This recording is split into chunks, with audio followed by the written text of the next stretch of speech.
Yes, everybody, welcome back to the Irish Hotspur. Another day, another match, another weekend, and it's a huge game for us. We're traveling over to the Craven Cottage in West London, taking on Fulham, of course. A game that I think should be, it's not going to be easy. Don't get me wrong, nothing with Tottenham Hotspur is easy, but I do have a sneaky feeling that this could be a win for us, or at least I'm hoping, trying to get behind this team for a win here, because I do feel like Fulham, they're a decent enough side.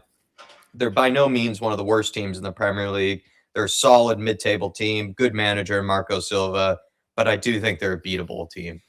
I think it was a tall ask, it was a tall order to try to get a result against Arsenal in the North London derby, being Igor Tudor's also first game in charge. But now he's had more time with these players. He's had an opportunity to look at these guys more. He's done the bleep tests, the beep tests. He's done all the training. He's getting these guys, running again, having them work hard. He's probably maybe showed them the reality that they are very much in a relegation battle right now.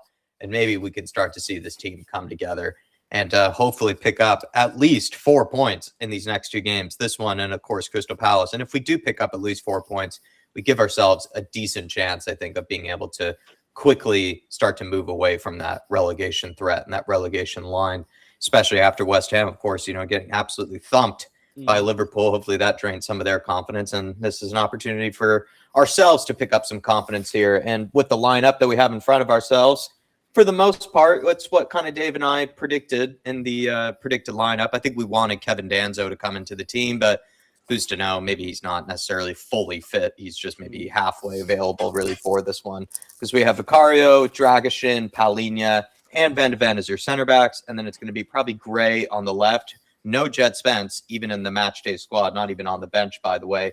With then Pedro Porro on the right. He returns to the team.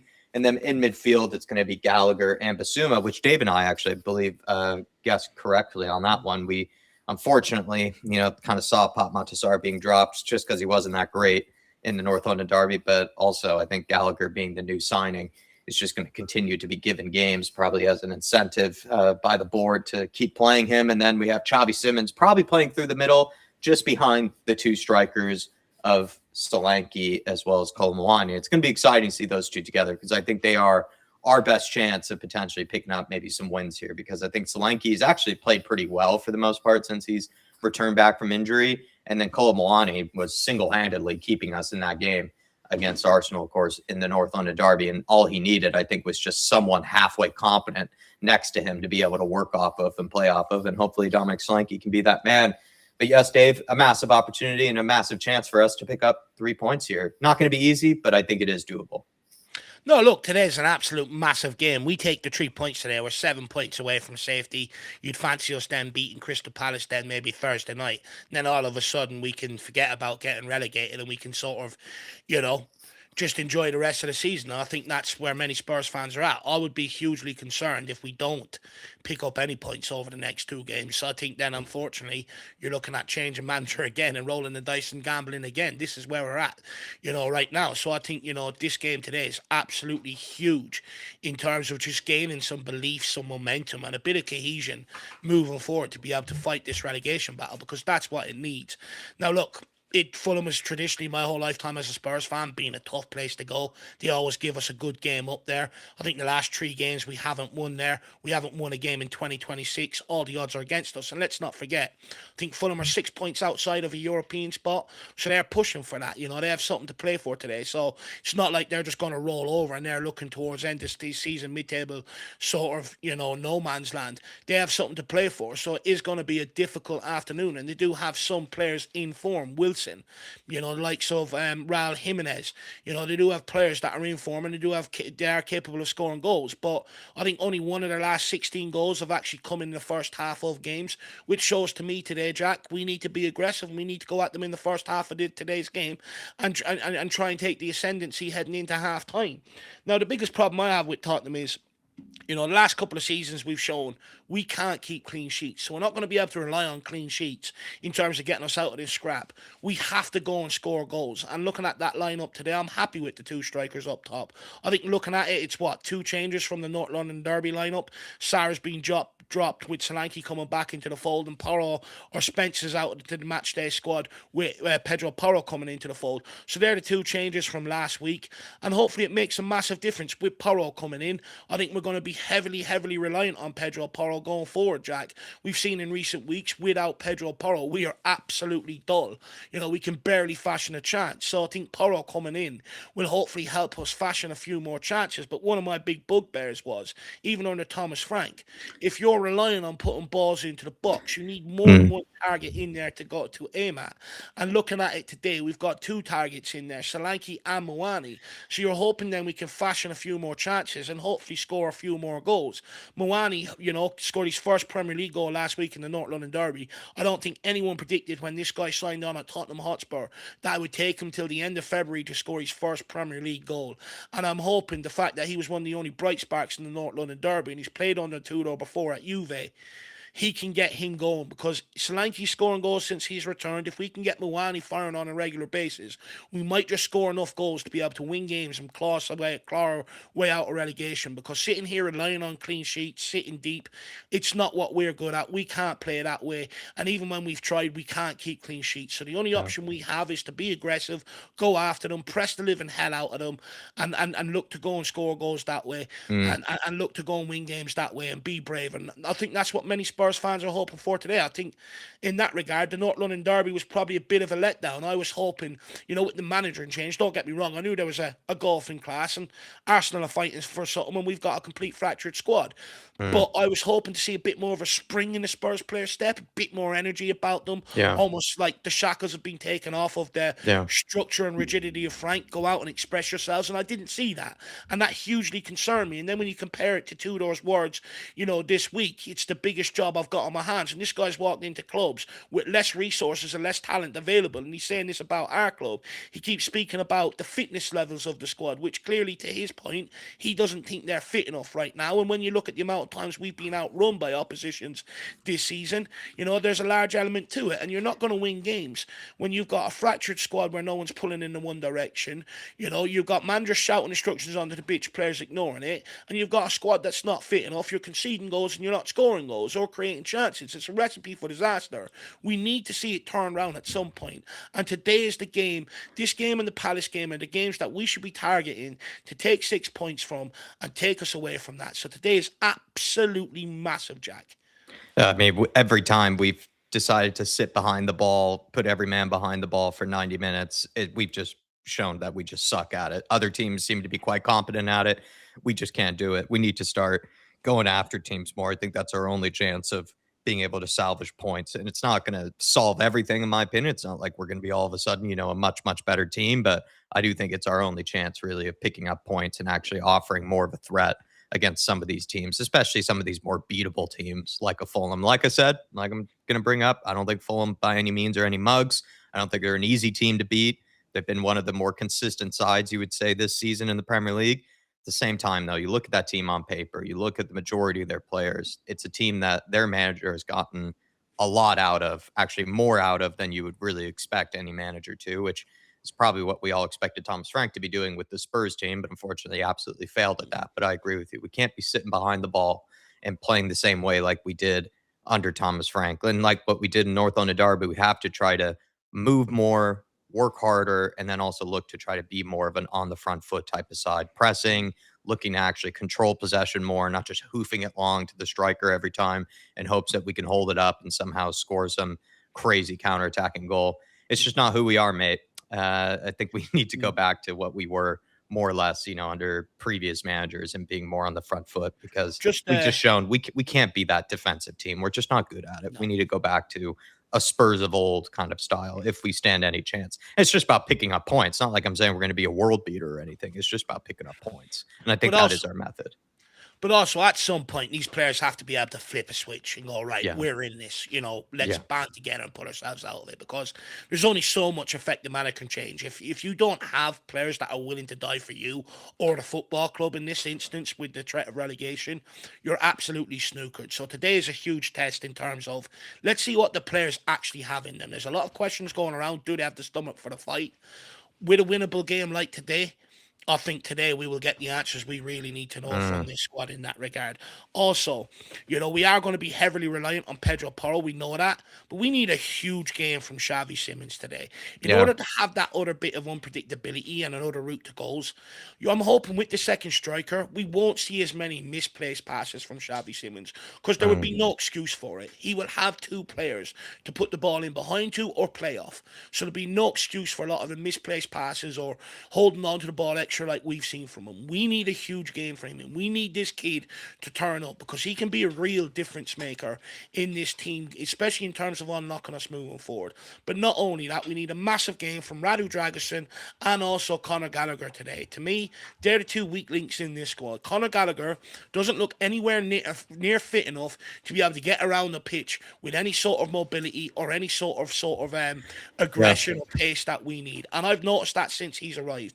Largely probably to do with he spent a lot of times on the bench at Atletico Madrid. But at some point, I want to see this guy start to get up to the pace of things, because we're carrying a body in there. We are carrying an extra body in there if you've got a midfielder that's not fit, because he's late to the press, which means they're playing around you. He's pulling everyone else out of position. But also in possession, that's why he takes the easier option, Jack. That's why we don't see him burst forward like he did at Chelsea or Crystal Palace, because he's not fit enough. We constantly sit here moaning he's taking the easy pass, but that's why. And then Radu Dragusin has cost us a goal every game since the guy has returned. I said earlier on today, I think he's more of a tennis player than what he is a footballer personally. But at the end of the day, we need a massive game from the guy today. We can't afford to see any more of these mistakes. If these, especially the last two I mentioned, Gallagher and Dragusin, don't perform today, they need to be dropped for the Palace game. Can't continue to carry passengers where we are. I mean, Dragic more of a WWE wrestler, if you ask me. And I think Conor Gallagher has probably been carrying too much paella in his stomach, since returning back from Spain. Shemtan, good to see you in the house. Good to see so many people in the house. I'll try my best to try to get to all of you, but really do appreciate you guys coming over here, picking us as your watch-along destination and companion. If you could do us one favor, though, please do smash the like button. It just sends us out to more and more Spurs fans. And the hype button. And please hype it up as well. Thank you guys so much for supporting the channel. Shemtan saying, hey, Jack and Dave. Also, by the way, hopefully my mic issues are a little bit better. Sorry about that. If I can get a 1-2 test with some people. Shemtan saying, hey, Jack and Dave, hope you're both doing well. We really need to get this team playing with some heart and some fight, but playing players out of position just doesn't work, and Gray looks exhausted. It's a bit of a needs must, Shem, when it comes to playing players out of position, right? Like Paulinho must be played out of position because we don't have enough center backs to make a true back three, and so he's going to have to be played out of position, but also because guys like Dragusin, who are supposed to be competent enough center backs, sadly are not. And then in the case of Archie Gray, maybe not as much of an excuse there. I do feel like Sousa needs to be played. Again, though, it's like, why do Spurs buy players like Sousa if they have no point in actually playing them whatsoever? We've been crying out for a backup left back for years now with all the injuries that Destiny Udogi's had, and I just think it's amazing that Spurs finally do it 2 years later, and then it's not even a left back that a manager's comfortable enough of even playing. It's just typical Spurs, typical Johan Lange, if anything, as well. But if you don't believe in him at any point, then why are we signing the guy? At the end of the day, you look at Bournemouth. They brought in Rayan.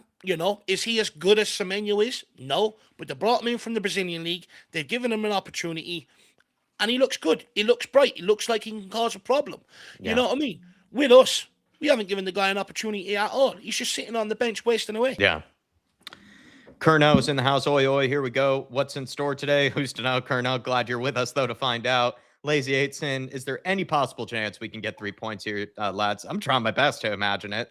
Nick, we'll find out, of course, but I'm trying to be optimistic going into the game. I'm not going to be total defeatist about it. Of course, I'm going to give my reasons why I'm frustrated with this player or this thing or whatever it might be at the club. At the end of the day, I do try to go in, especially games like this, with a bit of a positive hope and attitude that we can get something from it, even if they do continuously let us down.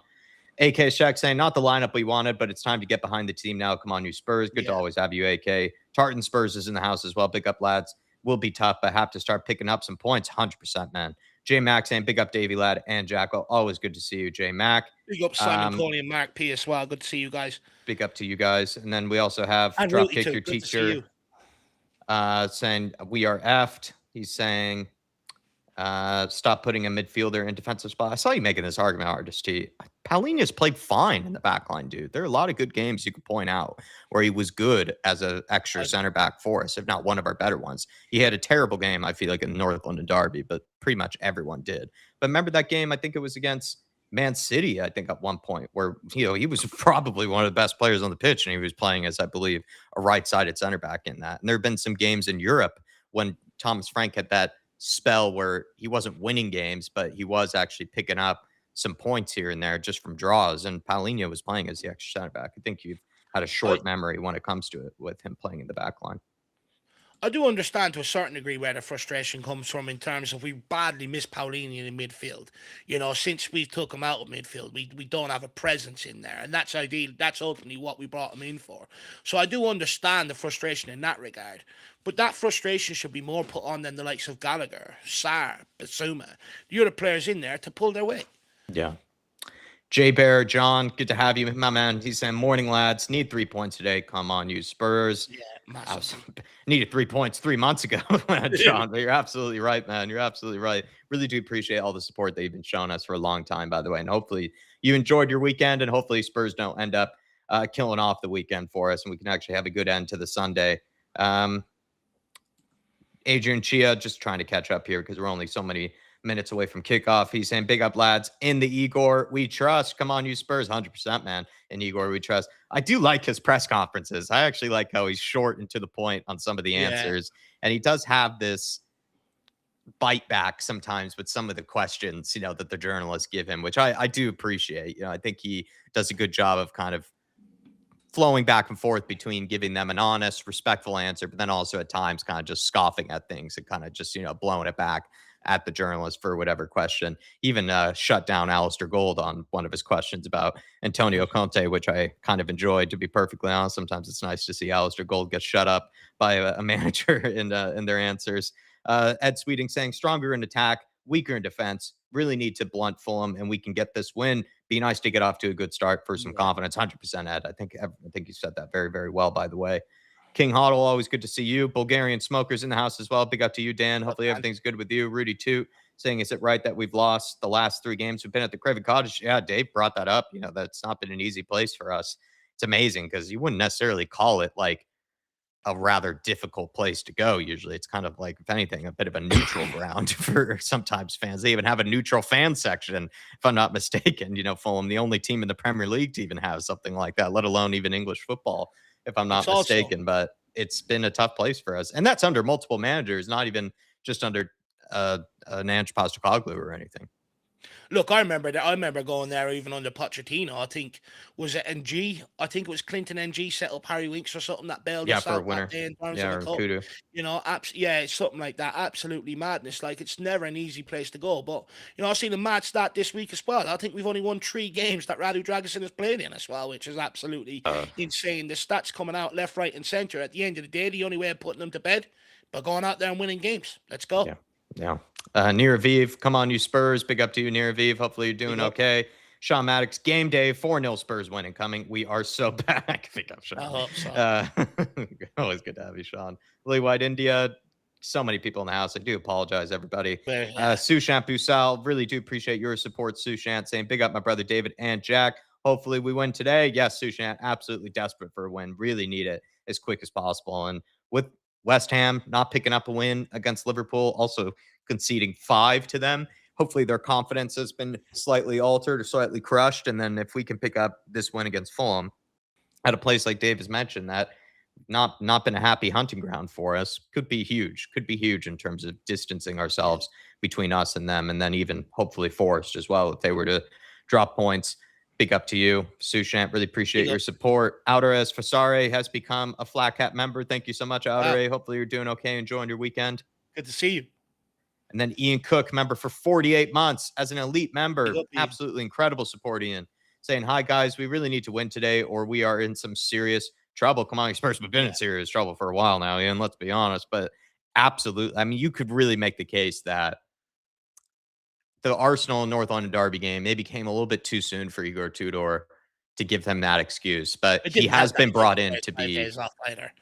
yeah, that didn't help. But I mean, he's been brought in to be a fireman. He's been brought in to be a rescue interim manager. It's not like he gets 10, 15 games or whatever to try to right the ship or anything like that. He needs to win as soon as possible. And this is a really good game to do it. It's not going to be easy. Like I said, Fulham by no means are any pushover. They absolutely destroyed us in our place just earlier in the season. But I do feel like they are a beatable team. And if you are to survive relegation, these are the games that you look at that you're like, we have to get something from this. Hopefully 3 points, but we cannot lose today. We just cannot lose today in this one. And I think we already were in trouble, but we're in even more serious trouble if we end up getting absolutely trounced today in this game. So I think you're absolutely right. Big up to you, my man. Well, the thing is, like, we've got what 11 games after, including today's game, to sort of steer ourselves away from relegation.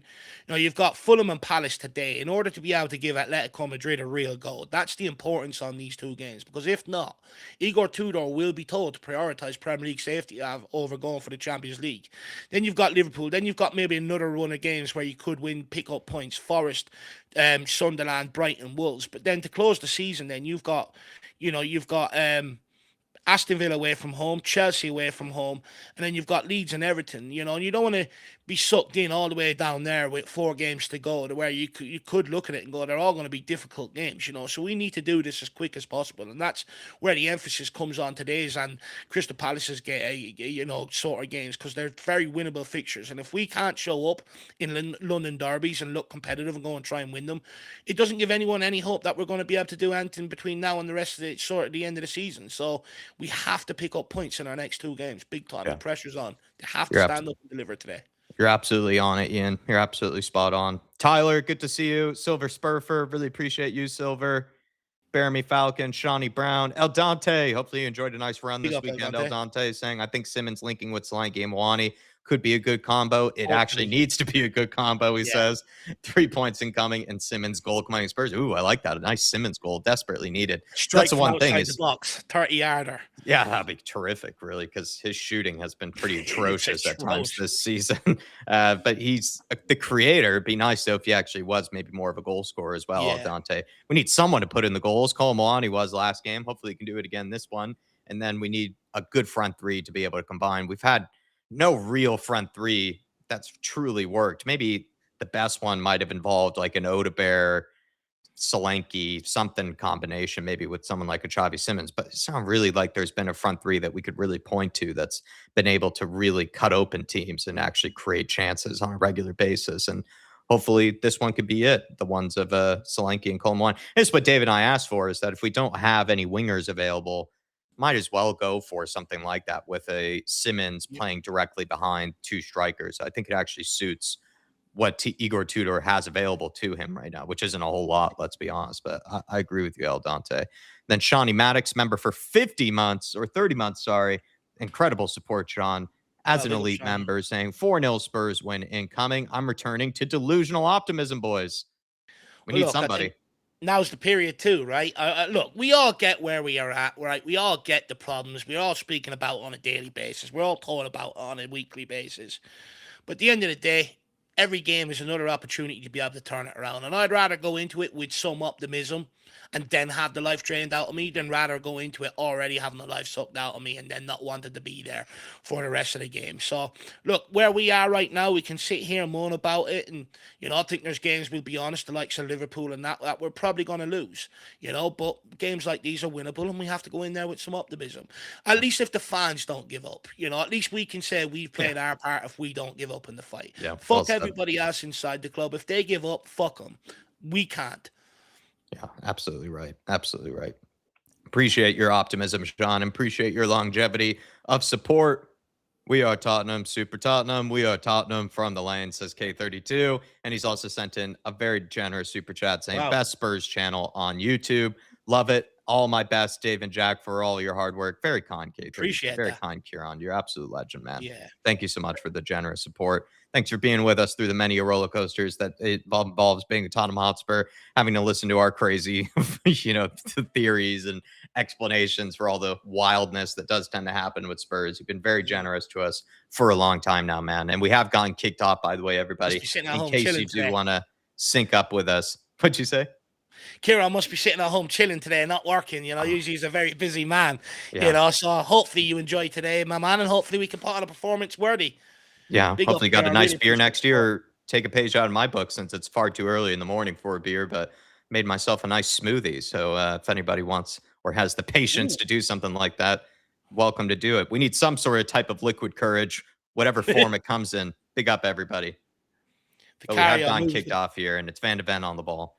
We are in the black kits. I was wondering if we were going to go with the yellow or the black kits for this one. Yeah, black one's probably the right option. Yellow, they'll probably claim at daylight. You can't see each other. We've gone long the ball down the channel, though. Mawani straight on the end of it, causing Calvin Bassey a few problems, and he's put it out of play. It's a Tottenham throw-in. Far It's the more narrow benefits of having pitch. two strikers. You're not asking Solanke to run the nuts off himself or Mawani. They can sort of divide it up between them. No long throw, by the way. The pigeon's back. The pigeon was gone there for a while. He's back. I'm telling you, it's Richarlison trying to get through to me, man. Van de Ven. So far, though, it looks like Paulinho is playing through the middle. Maybe it isn't a back three. No, it's looking like a forward. Well, With maybe Archie Gray playing as a left back, not as a left wing back. Because Paulinho is definitely playing in the middle. maybe is he sort of shadowing Jimenez there, though? Maybe that's what he's been tasked to do. It's just, yeah, his body positioning is one of like a midfielder kind of dropping deep, not as much as center back. Looking sort to of sitting in face between the the two team. centre backs, sort of. Yeah. Yeah, rather than playing on the right hand side. I do get what you're saying, actually. Has he really blown that up, the linesman, when he just had a whole fist? And the Lino doesn't even want to engage with him. Lino just fucks off. Usually they never even call anything, the linesmen, but of course against Spurs they do. But yes, it is a front two, though, at least. You can tell with Solanke and Colomwani. And then Simmons putting some good pressure here. Get onto this. Well done, Basuma. Colo. Good ball. Gets off to Xavi Simmons. There's space here. Good ball. Oh, please. Who was that at the back post? Great ball by Xavi. Archie Gray holds it up. Ref. Keep going, kid. Just keep going, kid. Oh, that's dangerous. Oh, unlucky. Gallagher, it looked like the ball did land towards him. Hard to tell, though. I guess we'll need a replay, but Gallagher, once again, might have too much paella in his boots. Oh, man. He looks so overweight. I can't speak about that, by the way. I'm not going to start judging people, but, fuck me. I'm not a Premier League footballer on 200 grand a week. I mean, Van der Vaart usually looked like he had a pound or two in him, but we knew what he could do. He was just class, though. Exactly. He was still just top class. Given the ball, he'd make something happen. You'd almost forgive him. Spurs really deep here, though. It's a bright start, though, by Colomwani and Xavi Simmons. And it was a really good win in midfield from a bit of pressure that landed on Basuma. And Basuma with a nice first-time pass. And I'm glad to see Xavi go at the outside of the boot there rather than, pull it back and try to, you know, it was the right option. Put it across. Oh, great challenge there. Fuck you, ref. That's a good challenge from Radu. He's gone for a double top knot today. Interesting. One isn't good enough. He needs two. It's a 4-4-2, says Adam. Could be, actually. It's not a bad guess. But if that's the case, then is it then Conor Gallagher playing on the right? Oh, Lord.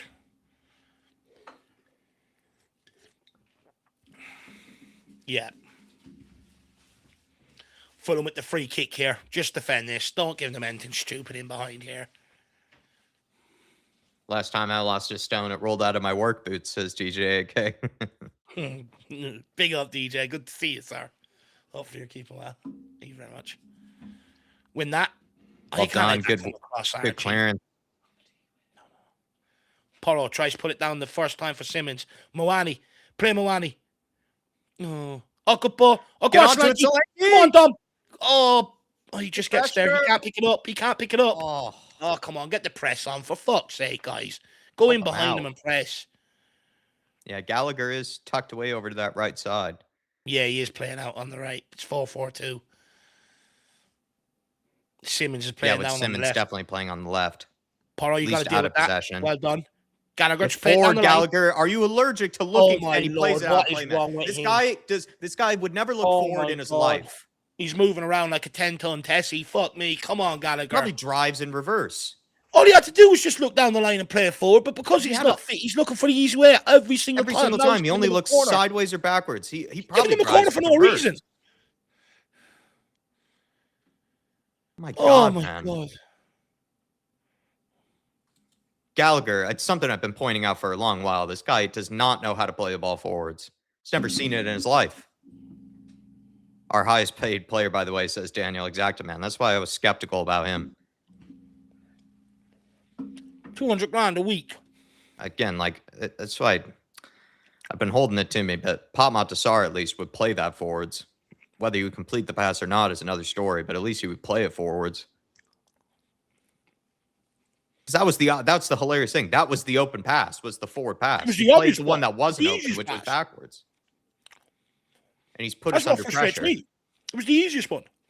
Clear this, Radu. Radu! No. Oh, no. How can you be fucking 8 foot and not win a header, you fucking clown? Radu can't win the header. The Holy clearance is shit, also what is terrible wrong with after him? that as well. 1-0 down already, and it's Wilson. Fuck me. I don't know what we're looking for here. Let's wait and see. But Jesus Christ, for a push. They're asking for a push. Radu there looked like he had to be stronger. He's fucking 6'4", man.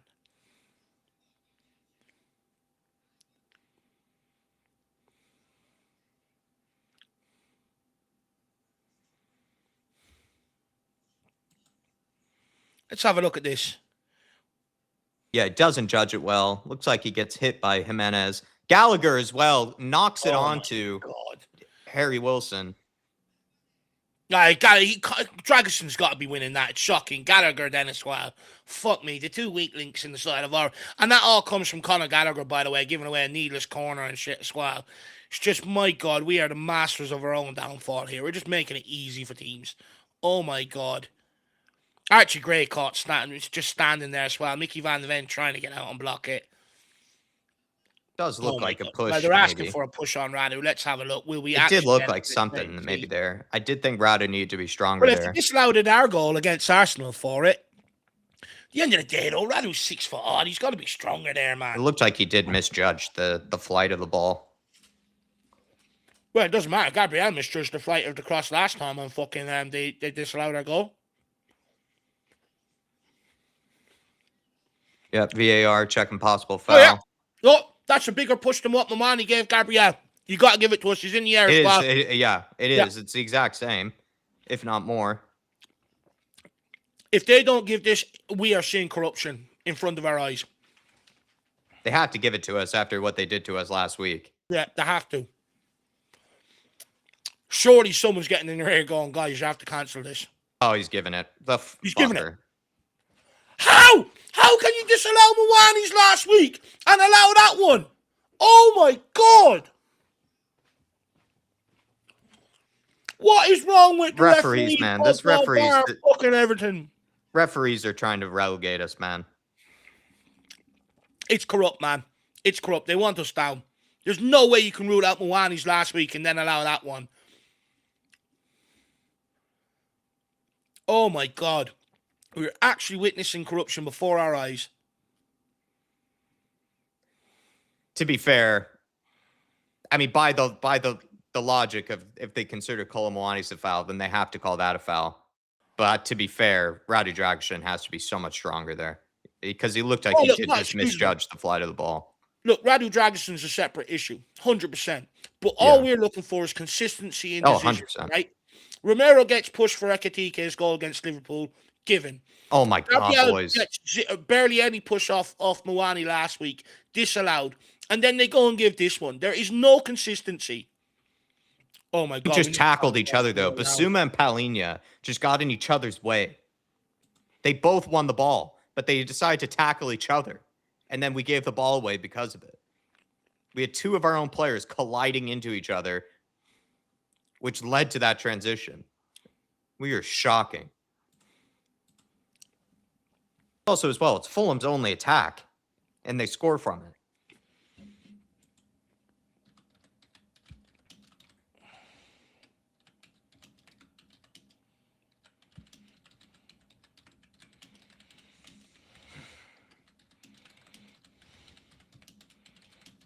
Everyone, I mean, it's insane. Everybody, the corruption with these referees, man. I don't understand it.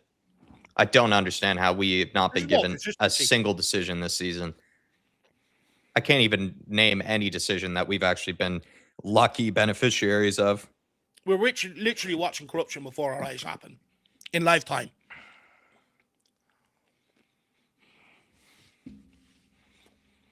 No, let's see if the stomach if the players have the stomach for the fight now. Dragishin is so shit in possession. He is easily the worst center back we've ever had on the ball.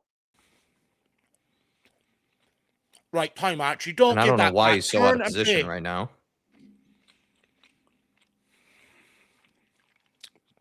There we go. Well done by Gray. Ah.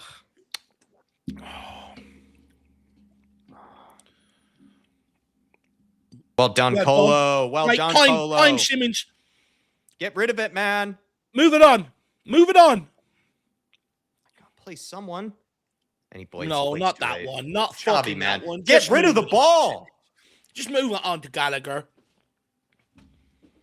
Oh, good pressure by Mawani here. Xavi once again taking 10 more touches than he needs to. He had two options. He had Colomwani and he had Gallagher next to him the whole time. You got to win that. I did not play either.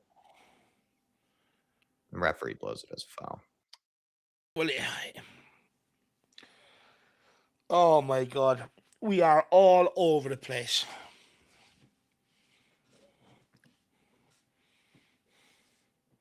Honestly, he's 6'4" and he can barely get off the ground. He's the new concrete boots. He really is concrete. He gave himself a concussion and gave Raul Jimenez another concussion.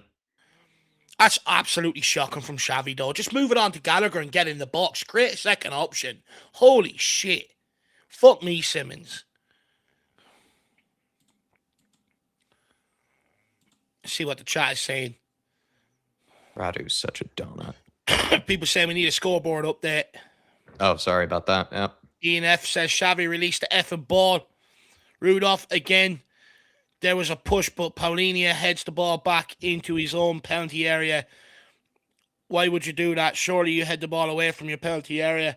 Too much basics Eric's every week. Absolutely spot on. Steve D says corruption. Anything the FA want to see us go down needs to get a grip. We are a huge draw for them financially and commercially. We're just awful. It's that simple. Sorry, Can't guys. say though, Steve. We've not been in any way lucky with the referees this season. Maybe it is a stretch to say that they want us to go down, but man, it's single-handedly one of the worst seasons we've ever had refereeing wise. We never get any decision ever. Let's not sit here and pretend that everybody doesn't want us to go down as well. Everyone would love to see Tottenham go down. Everyone loves our demise. And when you're looking at the refereeing decisions, right, we get a second goal, which would be 2-2 against Arsenal, ruled out for the exact same thing that one was given for. And then one for Ekatike on Romero earlier on, before that against Liverpool, also given. Like, there's no consistency in the decisions. And it's like, even when it comes to being able to, even it out, like there today, simple. You disallow what Tottenham's won last week. You disallow this one. You've set the precedent. They can't even follow through with it. So they're allowing it down one end, but up the other end, we're getting goals chalked out and ruled out. We got one ruled out earlier on in the season when Van de Ven was pushed and then he was pushed into some other guy and he ruled out a one from a corner kick. It's like, at what point can you not ask the question about corruption? It leaves it open to it. It leaves it open to it, man. No, actually, give us a goal.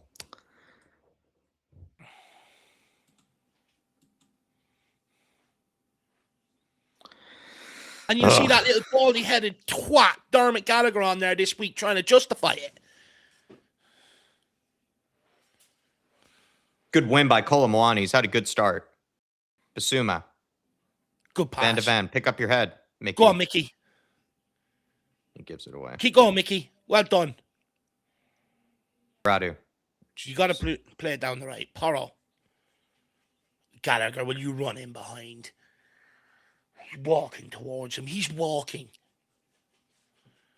Mickey Van de Ven. No one on the left. Literally no one on the left to play to.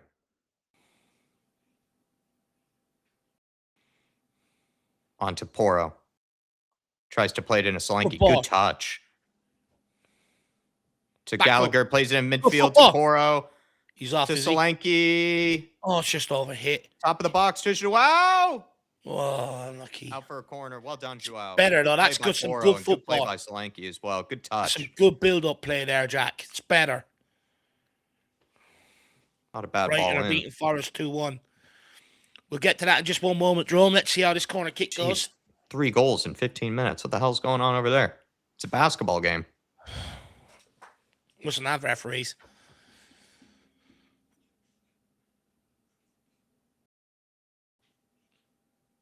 Come on. If we're been good at anything this season, it's been getting on the end of set pieces.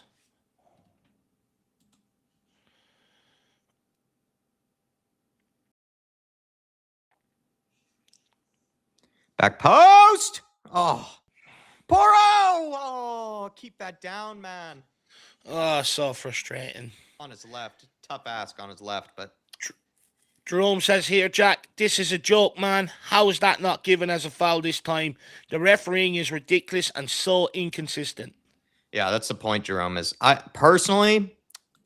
don't know if it was a foul. It looked a bit soft from Radu. And also, if you ask me, I do feel like he misjudged the flight of the ball.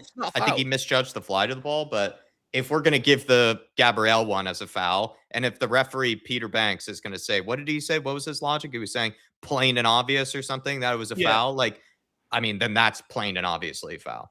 It's just, you have to be consistent. And also you would think that if we had a decision like that go against us last week, you would think that they would have at least some sort of type of understanding and bias to then think, well, we did give that as a decision against them last week. Then we'll probably have to overrule this one and, have them intervene. But I guess not. We never get a single break from these referees or VAR. Like, we could get assaulted and they would probably still not give it. That's the thing. That's where I'm with you, Jack. Like, don't get me wrong. I think it's soft, but like the one last week, Gabriel was under the ball. He made the most of it. Dragonson, the same thing here. But then there's one's given, one's ruled out. And it's like, but we're always getting goals ruled out for it and then goals given for us against it up the other end. It's the inconsistency of it, It's absolutely shocking. But at the same time, again, it'd be interesting to see whether Igor Tudor or anyone from the club come out and question this decision. If they don't, we allow it to happen. Yeah. Big up, Jerome.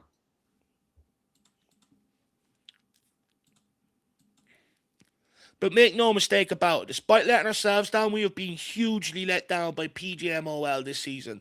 Massively. Hollywood Hotspur saying the consistency is that they rule against Spurs. Exactly. Yeah. Well said, Hollywood. Win this. Oh, Archie! And we're getting in each other's way again. Oh, my God. Archie, man. How are you not winning that, lad? He's not even gone to compete. And also, we're getting in each other's way again. What is Archie doing here? Well, he's just let the ball come in over his head. He just hasn't even gone to jump for it. It's shocking. And then he throws his hands up afterwards. Like, what's he even gesturing towards? Cole Milani tries to win it, does well. And we keep, why do we keep challenging and tackling each other when we have possession of the ball, man? We've done this the 4th time now. We just had 2 seconds ago in our own box. And then once again, we have 3 players all around the ball tackling each other. What are we doing here, lads? So hard to watch at times. We make football look so difficult. Pedro tries to swing it into the middle. Milani, what are you giving up for? Yeah, what is he asking for? What is he appealing for? Well done. Who's that? Xavi Simmons. Good tracking. You can't lose it there now, kid. Well done. I moved that into the middle one, too. Ref! Well done. We're not going to get any favours from the ref. There's no point in screaming for him today. Yeah, fuck them. Honestly, fuck Pedro Mel. That's where I'm at it now. They are screwing. They are ruining games for us this season. And if you're a player, you're going to get frustrated at some point. And it's going to boil over on the football pitch.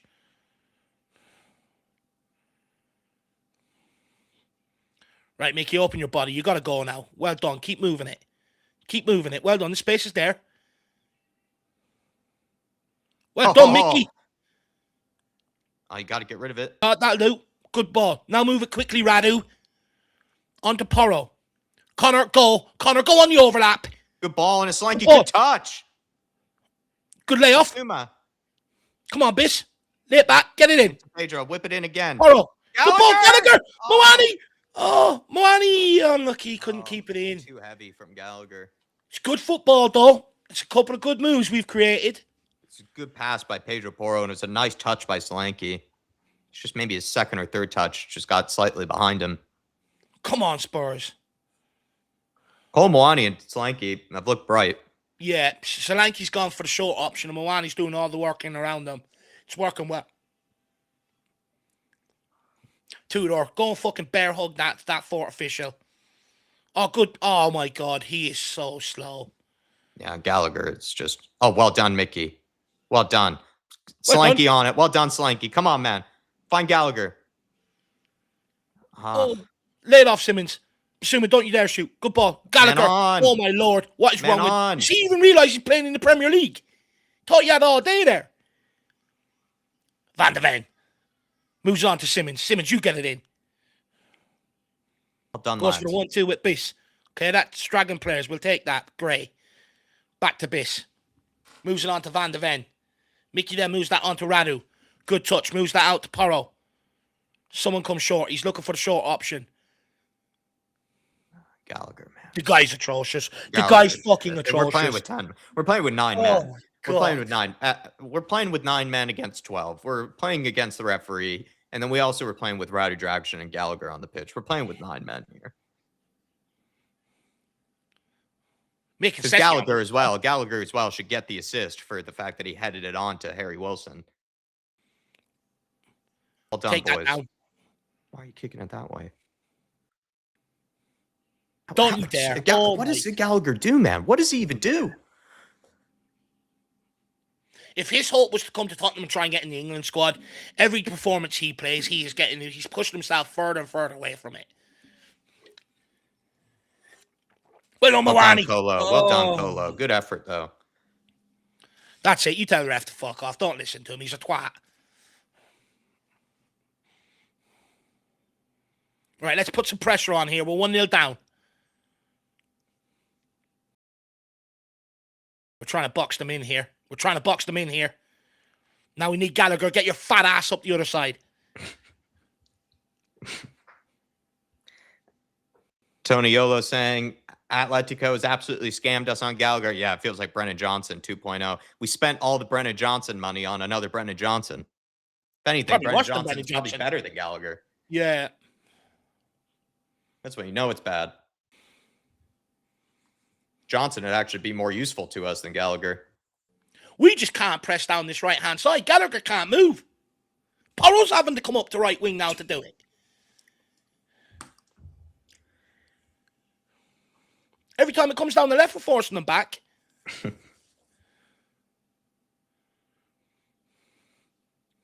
There we go. Good press. Someone else move now. It's not difficult. Start moving. Shouldn't be standing still when we're 1-0 down. There we go. A little bit of pressure. Look at this. A little bit of movement.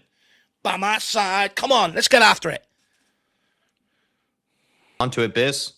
Harry Wilson has to clear here. Someone win this. Oh, my God. He is terrible. Oh, my God, Porro. And then why? How is that Radu Dragshin's touch? Oh, my God. How is that his touch? Oh, my Lord. How? Oh, my Lord. What is Radu doing, man?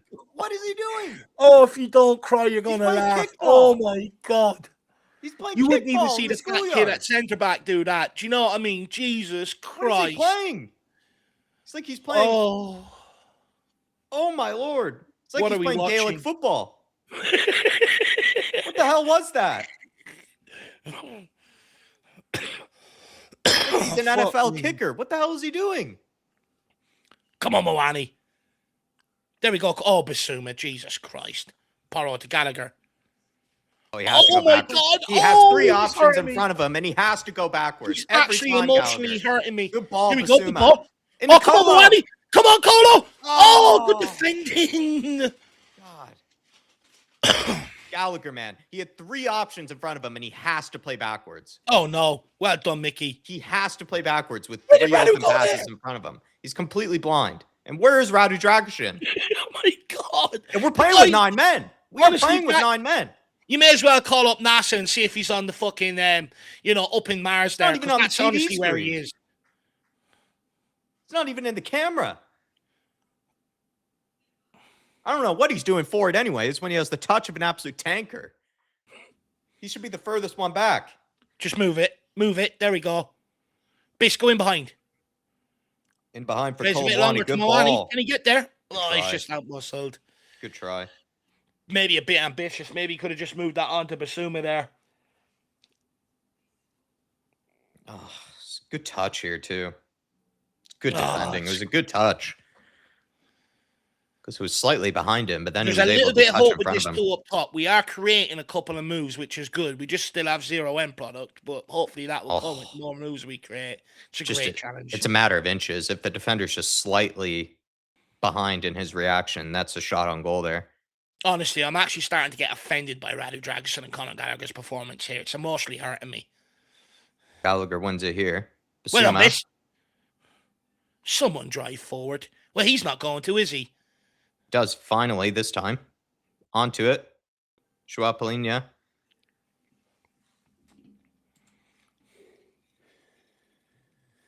Yeah, it was a really good tackle from Diop. I agree, AK.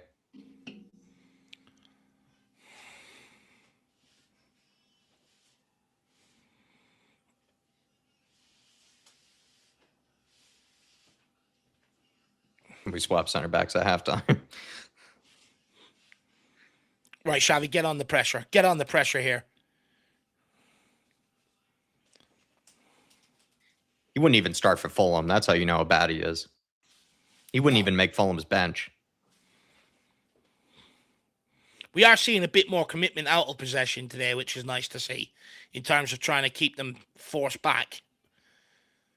I mean, we've created a couple of little moments here. It's not like that's just the frustration with the goal that we conceded. Is just that Fulham have not necessarily created much. This game's got a bit of edge to it, though. It's not been necessarily very boring. It's been high octane so far. Falling behind by Calvin Bassey. Balling behind Archie. You got to win this, Archie. He's been weak. It's a foul anyway on him, surely.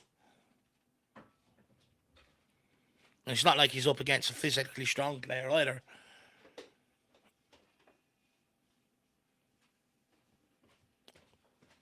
Oh, Archie. No, Archie. On to Vicario.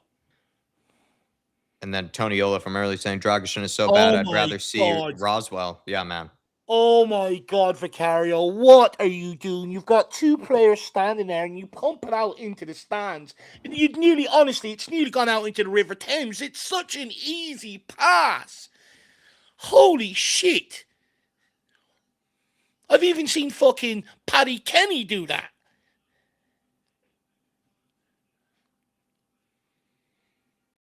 Good pressure, Colo. Oh my God. Someone help him. Someone help Colo down this right-hand side. He's doing it on his own.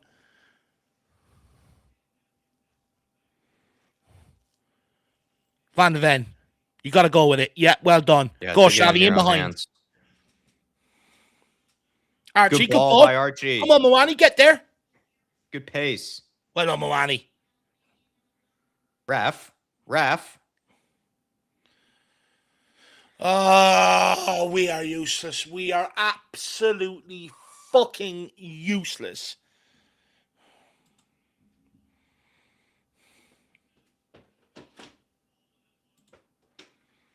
Look at the Fulham fans. They're having the time of their lives in the stands. They don't even know what they're applauding right now, and they're applauding.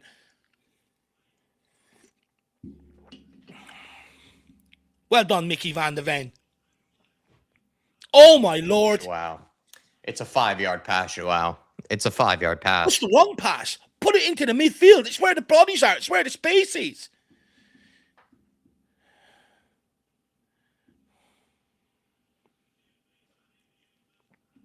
Archie with the throw in.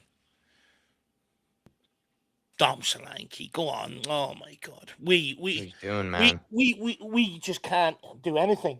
We honestly, why does he let that ball roll there? Hold it up. Hold it up. As soon as you let it roll, the defender's obviously going to outmuscle you. We just cannot do the basics of football. We can't even compute the basics. Win this. Has Radu Draxon won one header today? That's a good question. Archie. Can't do what Jed Spence does, Archie. You're doing what Jed Spence does. You're doing what Jed Spence does, Archie. Well done, Paulo Gallagher. You better get there. Oh my God, man. Oh he my is. God. Oh my God. Bring Tell on. Please bring Matisse on. Please, I'm begging you. I can't watch this lump of shit running. He honestly is moving slower than End on Belly. What is Tottenham's history of signing out of shape players?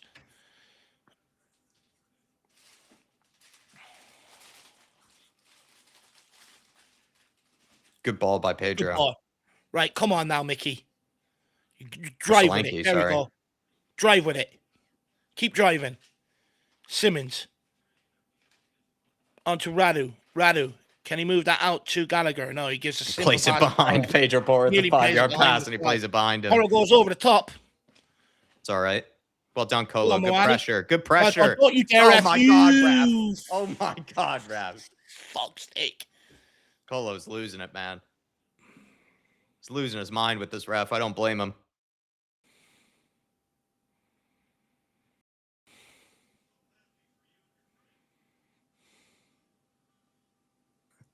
I like it, Colo. He's actually showing a lot of fight, and he's pressing really hard. And he's making runs in behind, Colo.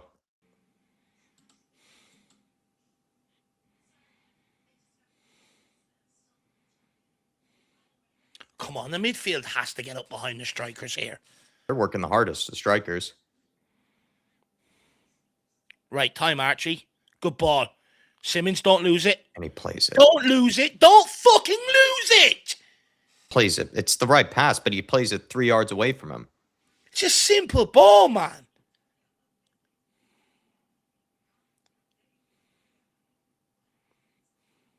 Strikers are the one who have been working the hardest out of possession. Right, now we've been with no options. Now you got to put pressure on them. They go long. Right, Radu, you've got to win this. Gallagher. Basuma. Simmons, you got to react, man. Iwobi with so much space in midfield. Oh, Fulham are building the move here. It's looking dangerous. Good block by Pedro. Good block. Good defending from Pedro. Come on, Spurs.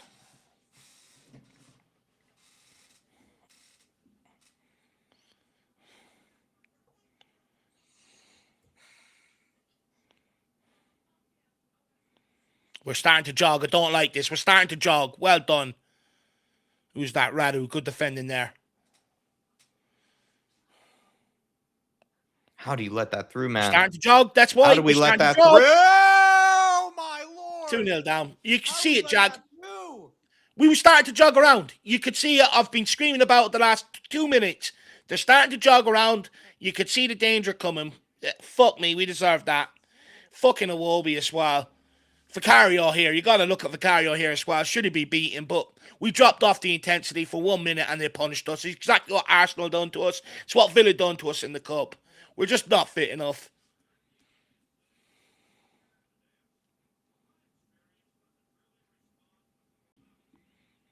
Oh, we're going down. We are going down. Look, everyone just jogging around. No intensity. All it is a simple 1-2 as well, by the way. Oh, Vicario's got to be doing better there. It's just simple. Archie Gray 10 yards off Wilson allows it to happen. Vicario should be saving that as well from that distance.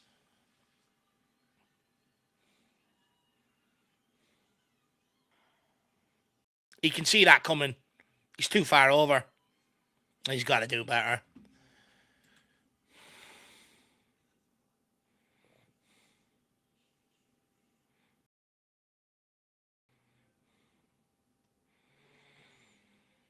Nicholas Walker says, serious question. Do we consider sacking Igor at Redknapp in? Honestly, we've got to keep rolling the dice at some point. You got to keep rolling the dice. That's all you can do. Try and get reaction. Same shit is still happening. We deserve it. At the end of the day, we switched off, started jogging around, late to the press. Archie Gray allows Wilson to cut inside, doesn't go with him. Simple 1-2 in the back of the net. Vicario should have saved it as well. But we deserve it. We deserve to be down. Even when we get in possession, there's no quality. I'm not being funny, but Tudor also should have not started Gallagher on the right and played Matisse Tell out there at least.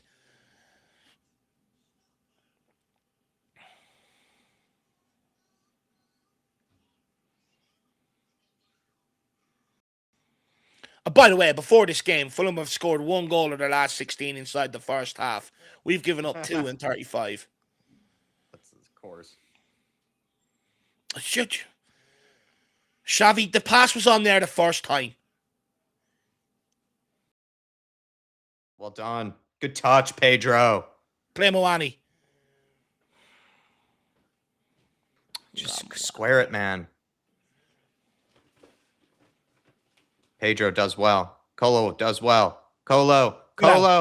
Basuma, have a hit, man. Blocked.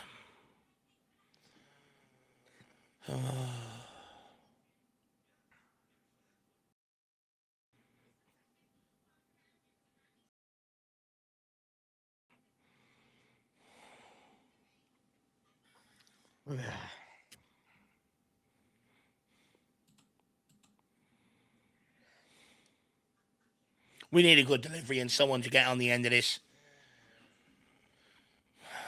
We need a goal before halftime. If not, we're cooked. We go short. Oh, it's got to be better than that, man. You got to have to go back to the goalkeeper.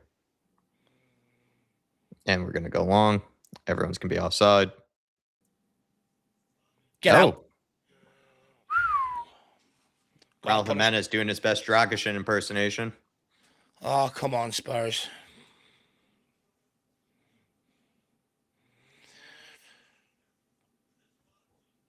Toniolo says, if Vic is going to allow easy goals, why not give Kinski a shot? Vic gone in the summer anyway. See what Kinski... we've got in Kinski. The only thing is with that, Toniolo, is what I will say. Kinski had his shot when he first arrived and he couldn't save. Couldn't save anything. He's worse than Vicario. When it comes to shot stopping, at the minute, they're probably as bad as each other, and Vicario might actually be better, sadly. Oh, free! Oh, my lord! Dragishin, man! Oh, my God, he's useless. Oh, my God, it's a free header for Solanke. Solanke misjudges it. It's a good delivery. And then Radu Dragishin, under no pressure at all, clears it. He would hit that into his own net if it was our goal. Oh, my lord. Oh, my lord. At least someone like Eric Dyer would have scored that. Fucking hell, Radu. He is useless. He's the new moon boots. Reckless Madness says, hi, Jack and Dave. Long shots are one of many forms of kryptonite for shitty Vicky. Come on, you Spurs. It's true. Please. Well, look, it's something that I've been highlighting. She's not good enough from distance. It's another weakness in his game that's been exposed. Reckless Madness. Oh! It's a good ball. Pedro Porro's deliveries from the wide areas have been good tonight. Oh, but no, you're right, Alan. Yeah, we need something here.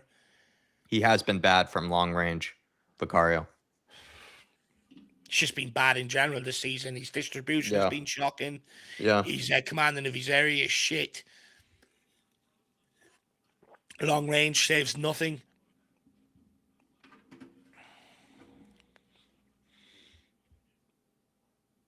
Straight into the keeper's hands, this one. I don't believe it.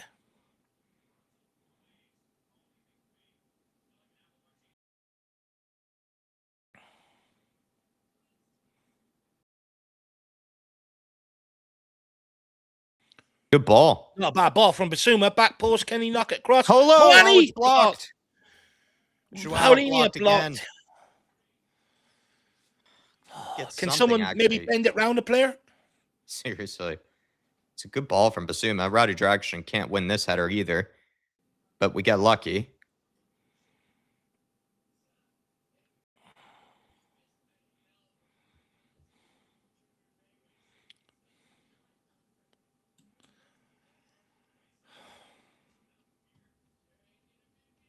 Joao wins it.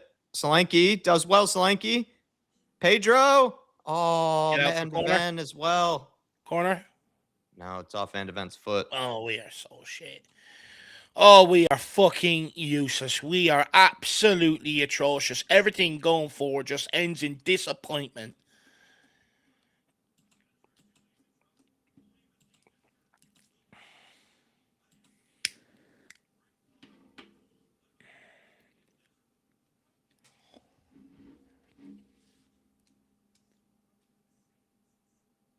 Where are we even heading that to? You're heading it to nobody, guys.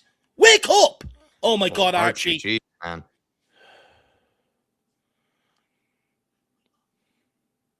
Well done, Solanke. Oh my God. The minute you praise a player for doing something good, they just give it away. We are fucking useless. We are absolutely atrocious. We can't. Anytime we get forward, it ends in disappointment. As soon as you praise a player, he gives it away, and then literally the next kick. VAR is against us, and PJOMOL and fucking, the whole league is against us.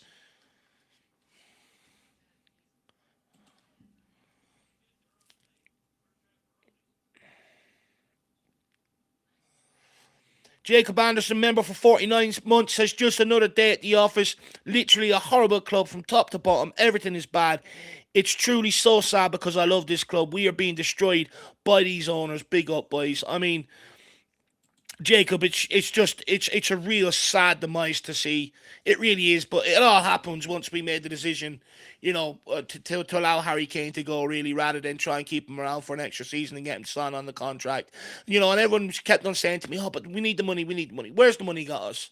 We spent it wrong, Just never trusted the club with it in the first place. And, you look at January, didn't do anywhere near enough. You look at West Ham, how many players did they bring in, to try and steer the ship, and it's worked for them, and we're just absolutely crumbling. And the one guy we did bring in that we actually trust to play in the first team is out of shape, not fit at all whatsoever.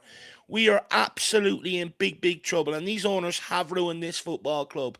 It's just the sheer lack of investment, sheer incompetency, sheer lack of aggression when it comes to transfer windows to really try and fix problems, let alone fucking the pricing of tickets for games, even though with the shit we're being served up, still having Lang and Vinay at the club, even though they should have been gone with Frank, bringing in Thomas Frank in the first place. What I mean? We've gone, oh man. And then, I can't even begin to get into the problems here. I really can't, Jacob. There's just so much that have led to this.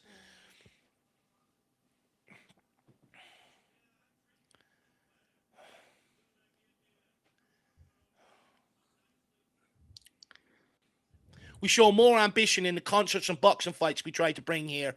Rugby games, NFL games. Like, we literally try and bring the best of the best here. But yet, when it comes to the football on the pitch, anybody will do, or the cheapest option will do. I'm fucking sick of it. Everything was built off the back of this football club. Going on from next season, regardless of what happens to this club, it literally needs to change. The football has to start fucking coming first at this football club.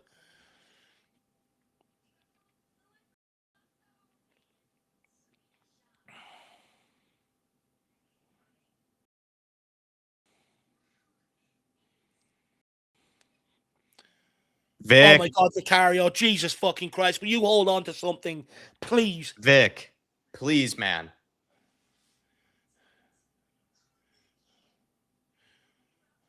It's almost like you need to put the Velcro gloves on this guy, seriously.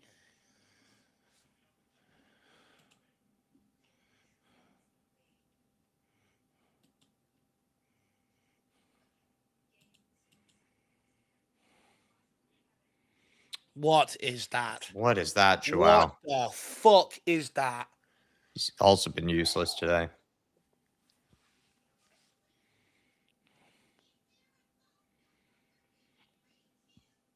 Tudor's looking on the pitch like, which one am I going to assassinate first?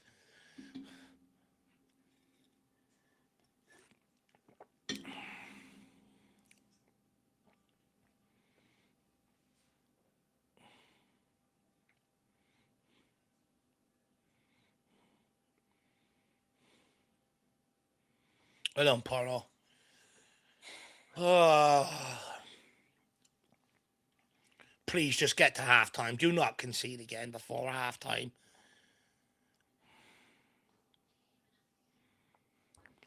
Honestly, I would suggest Tudor make subs at halftime. 100%.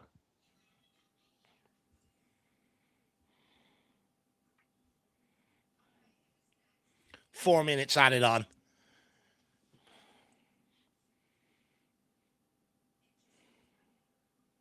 Vic, please. Dragishin. Vicario gets bullied there. Oh, my lord. Huge chance for Bassi. Nearly conceding 3 there. Should have probably buried that. Vicario just getting bullied. So weak. And what's Van de Ven doing there, coming out with his hands behind his back? Go and fucking close it down. He just allows the ball back across.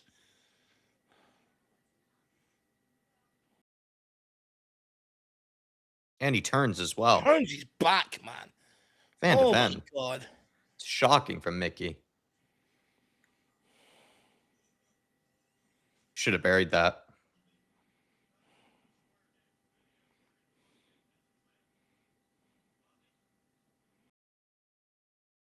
Gallagher just running. Could he run it any more closer back to our fucking goalkeeper? Get the hair out your eyes, move it out your fucking eyes, and open them, you prick. And he gives it away on the free kick as well. He tried to take it quickly. He got the ball forward and he runs runs all the way back. What an absolute fucking donut. He gave it away as well right there.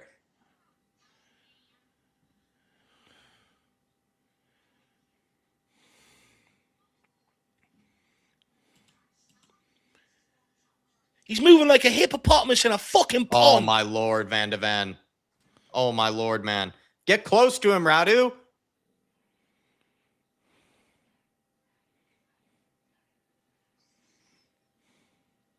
Oh, he gets 3 players get bypassed there. What a clearance by Joao.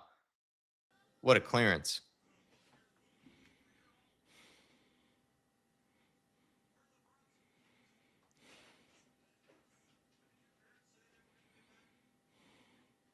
Someone put it over the top for Moani, please. It's where we were getting our most joy. It's never going to happen when you play it to Conor Gallagher. Probably never put a ball in behind in his life. He's moving like a hippopotamus out there. Oh, my God. Well done, Solanke. Well done, Solanke.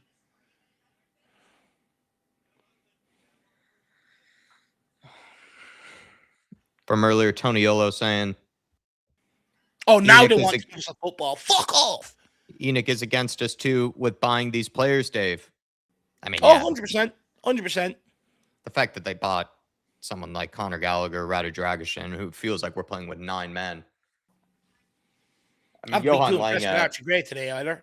Johan Lange has done his very best job to somehow be worse than Steve Hitchen. Which I didn't think was possible.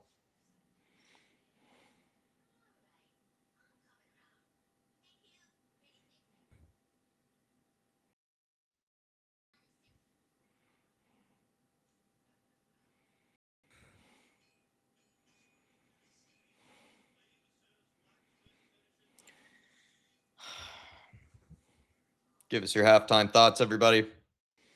Could not have gone any worse, to be honest. Halftime. Oh, man.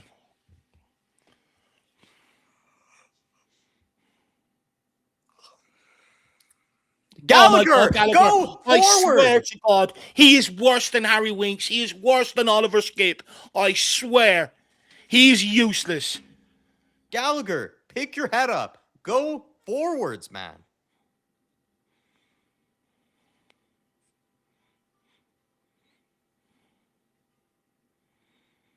Please blow it up. Thank fuck. We are absolutely useless. We are atrocious. We are fucking crap. And we are going down. This was a game off the back of being embarrassed in a North London derby, by the way. Absolutely embarrassed, tanked, railroaded, bent over, slapped, you know. And this is the way we come into another London derby off the back of it, by the way. We're down 2-0. Now, look, first of all, let's get the first goal out of the way in terms of the decision-making here by Pedro Amel. And I'm not going to excuse these players, by the way. I will get on to them. But that first goal, you know, pure negligence and inconsistency from the PGMOL, VAR, in general. And it leads to, people talking about, is there corruption against Tottenham? They disallowed a goal that got us back into a North London derby last week for the exact same thing, but yet they've allowed this one. Make the logic work. The only consistency there shown, and Hollywood Hotspur said, is routinely given decisions against Tottenham. That's the only consistency in their decisions. There is no consistency from one week to another. Hugely, hugely, hugely frustrating as a Spurs fan, for a player, for a manager, and everyone inside the club. However, if we don't come out and question it, we don't scrutinise it and start putting these guys under the fucking cosh, then they're just going to keep doing it. So in effect, we sort of allow it to happen to ourselves because we just sit there like the good boy in class, keep your hand down, say nothing. Absolutely fed up with it. Second goal, we switched off. I said it, but literally screaming at the screen for 30 seconds beforehand. We're starting to jog. This is starting to concern me. Exactly like we done against Arsenal when we came out after half time. Find ourselves behind in the game very quickly because we switched off. Same with Aston Villa. Their second goal came from everyone just standing there. I'm sorry, but when are these players, these bozos on the fucking pitch, going to wake up and realise we're in the middle of a relegation battle? You can't afford to fucking switch off, especially when you're one down already away to Fulham. Even more of a reason not to fucking switch off. But these guys switch off. Today was a question, do they have the stomach? These players, do they have the stomach to keep this club up? And I've got my answer. We don't. We are fucking absolutely atrocious. Tudor has also made some bad calls here today. Radu Dragusin has been directly and costly, has cost us a goal every single game he has played. Continue to pick him today. Didn't need to. Could have played Danzo, could have dropped Paulinho back in there and played another midfielder. We're talking about accountability. He doesn't have time to keep putting players out there that are causing us problems and costing us games of football. He's looking for immediate success. So if that guy doesn't want to do it, take him out, bring in the next guy. He let himself massively down there. Radu Dragusin shouldn't be anywhere near this team. Again, Neil All, the guy, he's about 6'8". He can't even go and win a header. Stick a tennis racket in his hand, put him in a pair of Lacoste shorts, and fuck him off down to the tennis court. I'm sick of him. Then you get on to Conor Gallagher. He is moving worse and more slower than Ndombele. At least if we got the ball to Ndombele, he had a bit of class about him. This guy is absolutely atrocious. He is like a hippopotamus in fucking quicksand. He cannot move. You may as well fill his boots with fucking concrete. He is so slow moving around this football pitch. You can't get any press on going forward, and they're always getting out down that side because Hippo is sitting back there because he's not fit. And then in possession every single time, rather than get turned because that takes effort and he might come out of breath. Pass back, pass back, pass back. Even so much there. We work the ball up. What does he do? Run it all the way fucking back. What the fuck are we paying this guy for? He's our most expensive player in terms of wages. 200 fucking grand a week for that shit. The guy's a hippopotamus. He's not even fit. I'm more fitter than him right now. What the fuck is going on? We are in big trouble. We are going down. We are absolutely cooked. And look, the thing is, we might have to roll the dice on another manager again. And you know what? With these players, they don't have the stomach for it. They do not have the fight, and they do not fucking care looking at that. I mean, just on Gallagher, since we're on it, Jerome saying, how is Gallagher earning $200,000 a week? This is just criminal. We have 8 men on this pitch. Dragic, Gallagher, and Gray have all been useless. Gallagher, we've spent all of the Brennan Johnson money on a probably even more useless player than Brennan Johnson, it feels like. Jerome, with Gallagher as well, not only is he useless in possession, because every single time in possession, he passes backwards or sideways. He's literally allergic to playing it forwards. He had at times 3-4 players open in front of him if he just looked up going forwards, but instead always opts to turn backwards when there's literally no one available backwards other than even Vicario. At one point, Dave is right. Probably dribbled it about 30 yards to try to take it all the way back to the goalkeeper when he had options in front of him. But this is the thing. Out of possession, the one thing that you think Gallagher would have actually brought to this team, out of possession, he's a passenger. He's getting bullied. He's getting the ball taken off of him. He's losing 50-50s. He's struggling to keep up with the pace of the game. He's struggling to be able to be physical at all as well. The guy is offering nothing. At least the one thing he would offer is a bit of legs. Nice. He has no legs. And he could do with a haircut as well, the bozo. How dare you try and rock around long hair like that and you can't even move. Well, that's the thing is I thought he actually would bring some legs to the team. I thought he would be a hard worker. He seems well off it. He seems like he's not in shape or he doesn't care. I can't tell what it is because this How guy, can your he's most offering expensive nothing at the player? minute. He's literally offering nothing. How can your most expensive player be the unfit? He's unfit, and he's your most expensive player. And then in possession, easily one of the worst midfielders we have. You can't tell me that Sarr wouldn't be working harder than Gallagher would. And also as well, you can't tell me that Sarr would be this negative in possession. He just simply wouldn't be. Spurs have to look at bringing in someone in at halftime that's instead of Gallagher because Gallagher is just not helping us whatsoever. And then on to, of course, Get him Radu off. Bring on Matisse Tal.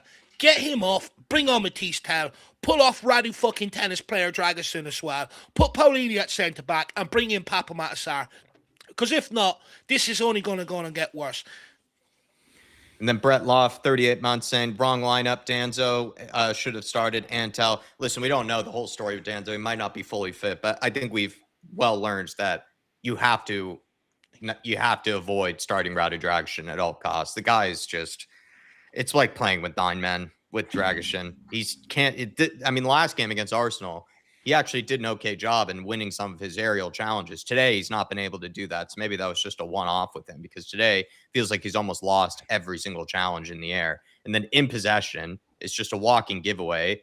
Out of possession, he's all over the place. There was times when Dave even was saying, where is Radu Dragusin? He's just all the way off the pitch. He's off the screen. It's for some reason all the way ventured forward or he stepped out to try to win the ball, but he's 20 yards behind the play.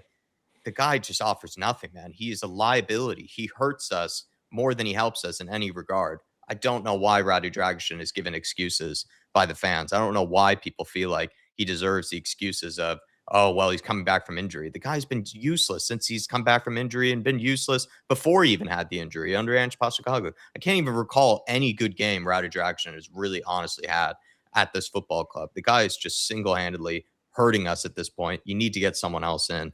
And then when it comes to Tell, probably, yeah, instead of Gallagher, really. Just with Gallagher, he's had enough time now to try to sort of put in some semblances of good performances. He's actually probably now at this moment playing like one of our worst midfielders. He's made Basuma look good. That's how bad Gallagher has been. And I think you actually do have to get Sarr in at this point. Sarr would not be doing what Gallagher is doing. At least Sarr, you would get legs. You get effort. He would be winning more of those 50-50 duels. Gallagher is doing nothing. He's not fit. That's his big problem. He's not fit. That's why he's doing nothing. That's why every time he gets the ball, he's taking the easiest route backwards. Just move it away from me. First time, move it away from me. Don't want it. Because he's not fit. He can't move. Yeah.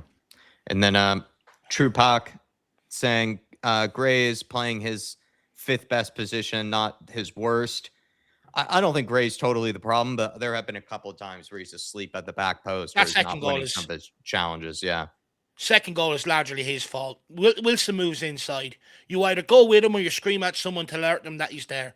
He just allows it. And then by the time he decides to go, the pass has already been and put around him, which then, because he's already moved and he's too late, it opens up the opportunity for Iwobi to have his shot unchallenged. That second goal is largely Archie Gray's fault. Now, of course, he's a 19-year-old kid, right? I get it. You can't put everything we're seeing on him. But that second goal is his fault. And then Tony Yolo saying, give me Danzo on a bad toe, take off Dragusin. Now, listen, man, I think at all costs you would try to avoid playing Radu Dragusin. I even said, I would play Archie Gray at center back if need be. I think Archie Gray, even in that 22-game spell under Ange Postecoglou, showed to be a better center back than Radu Dragusin. And I don't even think Archie Gray is a good center back at all. I think there's a reason we were losing so many games was because of those two. But Radu Dragusin somehow looked worse as a center back than Archie Gray during that period. And then S or Mr. MB saying your club's officially become relegation fodder. It feels like we're at relegation point at this stage. I think he also says further down, Jack, that your players look like they want relegation. I mean, Dave, you've been alluding to that to some degree, that maybe the players know that if they can get out of this football club, the best way to do it would be by getting relegated. Well, the thing is, if we stay up, the club ain't going to let Romero, Mickey Van de Ven and all go in the summer, are they? Because if they do, we are getting relegated. So the thing is, if we survive it, they're going to be kept around. They're on long-term contracts. Mickey Van de Ven has three and a half years left. Romero's only recently signed a new one. Xavi Simons is only locked into a new long-term contract. You know what I mean? So, like, if you're a lot of these players, the club get relegated, they can't carry your wages down to the Championship. Mathematically, it's not possible. So they know they will get out of here quicker, out of Tottenham Hotspur, if we get relegated, which concerns me. Ed Martin saying the club from top to bottom has lacked ambition. Players are starting to pity themselves. Yep. It's hard to tell, man, with these players, whether they actually are putting in any sort of accepted that they are just not going to put up a fight to try to survive this season, and that they actually might be trying to relegate themselves in order to get out of this mess. What's their motivation? Everyone will say, oh, well, you know, you don't want to have Tottenham getting relegated on your CV. Everyone that's left Tottenham, it doesn't matter whether it's Scott Munn, Postecoglou, Jose Mourinho, you know, Conte, even Harry Kane when he's left. They all talk about, you know, the mentality, you know, the character, you know, the desire and hunger to win at Tottenham Hotspur. It's all being questioned. And when everyone leaves Tottenham, they dissolve they put all the problems back on Tottenham Hotspur, and their career goes unblemished. Even Eric Dyer got to move out of here and went to Bayern Munich and stuff like that. Everyone and the club don't come out and bat against the narrative or anything like that, which then allows them to make Tottenham the problem. So these guys will do the exact same thing. They will all move on, and everyone will just go, but it's Tottenham. Look at the state of the club. You can't blame us for that and stuff like that. And I'm telling you now, that's going to happen. At the end of the day, these players have already dug out the fans how many times since they've been here. You know, you look at Romero, he hates the ownership. So the owners can't go down into the dressing room and go, guys, you know, let's do it for us, this, that, and the other, because they won't even play for them. And you can guarantee Romero's statement isn't being put out on his own. It's a reflection of how the other players feel within that dressing room. So they're not fighting for the ownership. They're not fighting for the fans. And they don't care about the manager either. So what's their motivation? There is none, and that's dangerous. Yeah. Shemtan saying, scrap the useless back three, go to a back four, bring on some wingers and take the game to them. We were shockingly easy to play against, for F's sake. I think the front two has actually looked bright. Like, I think Kolomoani and Solanke, they haven't really been given a ton of service, to be honest, but they have worked hard, like, out of possession, and they've actually been able to hold up the ball from time to time. I don't think they're actually the problem in this game. It's just we've had passengers like Dragishin and Gallagher that have been holding us back. And at times, it feels like the midfield is so wide open with Basuma and Palhinha and Gallagher in there. Some of the passes that Fulham have played in midfield, they're able to get turned, look up, take 2-4 touches without even a player being within 10, 15 yards of them at times. It seems like we're far too open in the middle. I would consider taking off someone like Gallagher and getting Tell into the game, then probably have Xavi Simons and Tell as more of your wingers, and then try to still maybe stick to some type of 4-4-2. But having Gallagher as this extra midfielder slash right mid or whatever you want to call it, has just not worked. He's just offering nothing at this point. And we need to get back into the game. We need to start scoring some goals. Q7 Gray is not good, but the kid is being forced to play in yet another position that isn't his. He deserves a bit of pity. Yeah, that's what I'm saying. Like, I think Gray, you can criticize him for the second goal. I don't think he's necessarily been the worst player on the pitch, to be honest. I don't think he's really the full problem. No. Look, I'm not making him the problem, but I'm also, you know, in order for the kid to grow, you can't hide the fact that he's largely at fault for that second goal. You can't, you know. He needs to know these things to help him grow, to help his development. But am I going to pin this half on Archie Gray? Absolutely not. He's a 19-year-old kid, you know, at the end of the day. Where's Basuma, 28 years of experience? Where's him fucking dictating the game through midfield? You know, Van de Ven, loads of experience. Where's him fucking riling up the team, dictating? Where's these experienced players pulling us out of the, you know, the mire, dragging the likes of these youngsters along with us? There is none. I don't blame Archie, but it's important for his development. You don't hide the mistakes.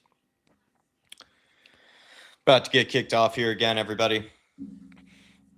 He better not let Conor Gallagher take the pitch this second half. If he does, incompetent.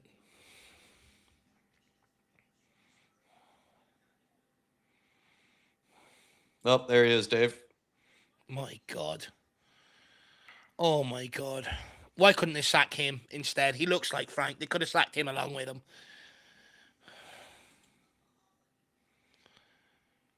People are just saying Brennan Johnson's just scored for Palace. Oh, just to make it worse. You know he's going to score against us next week or on Thursday. You just know. It's already written.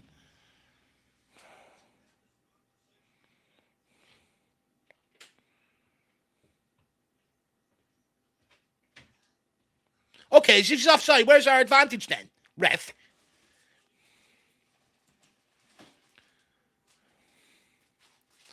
Oh, come on, Spurs, please. Let's get an early goal and at least make a go of this game. Please. I can't watch We need some to of the salvage same a shit we point. watched in the first half. I mean, that's the thing. We can't lose this game. We need to salvage a point. Oh my God, poor Omen nearly playing it out of play from, again, a 6-yard pass. Oh, Radu. Stop giving it back to him, Connor. Radu, Please. Oh, my God. Playing Paulinho under pressure there, man. God. Don't let him come out with that ball. Do not let him come out with that ball. Do not let him fucking come out with... There we go, Paulinho. And then we give it away. I'm not praising anyone anymore. I'm not praising anyone because as soon as you do, their next thing to do is give away the fucking ball. So, Jack, we are banning praise here. Now, I mean, from the rest of this game, we're banning it. Paulinho has missed so many 5-6-yard passes this game.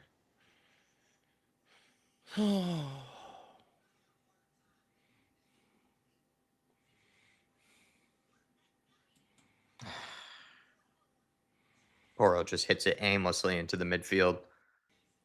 Oh, my God. Oscar Bob skilling past 4 players there.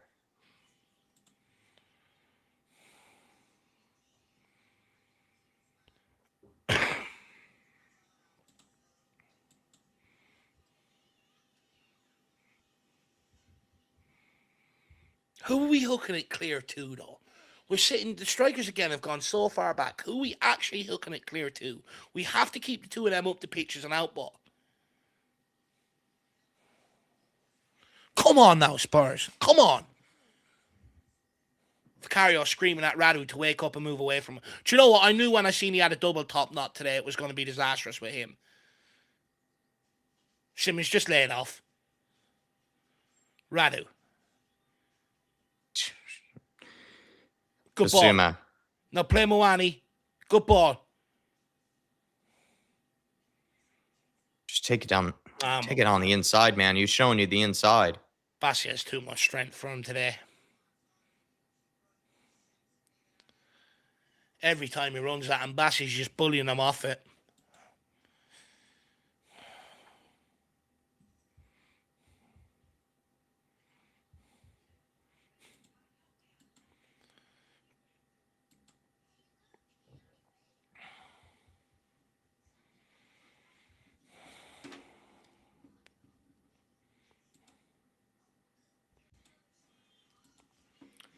Cleared away by Drag. Oh my God, he can't even get his clearances on the pitch. He can't even keep it inside the pitch. Honestly, the guy would be. Honestly, he'd be a good kicker for a rugby team, Radu Dragosin. He's just in the wrong sport. Football isn't for him. And he's given Jimenez all that space as well, and he's giving away fouls. Has he given? Oh my God! Man. This guy is wrong with this guy? He literally was asleep there as well from a throw-in. From a throw-in, he had no player other to mark than Raul Jimenez. He's not going to sleep, The Jack. only He's player he had to mark was Raul Jimenez. Hair. He lets him drop deep, doesn't even react to Raul Jimenez going towards the ball, and then he lets him take a touch, bring it down, and he just blows through the back of him as well afterwards. The guy is brain dead. He's got more brain cells in his hair than he actually does in his own brain.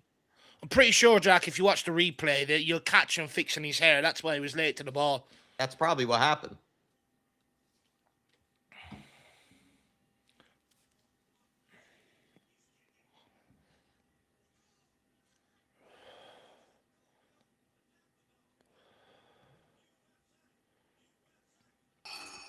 Don't you dare allow him to shoot.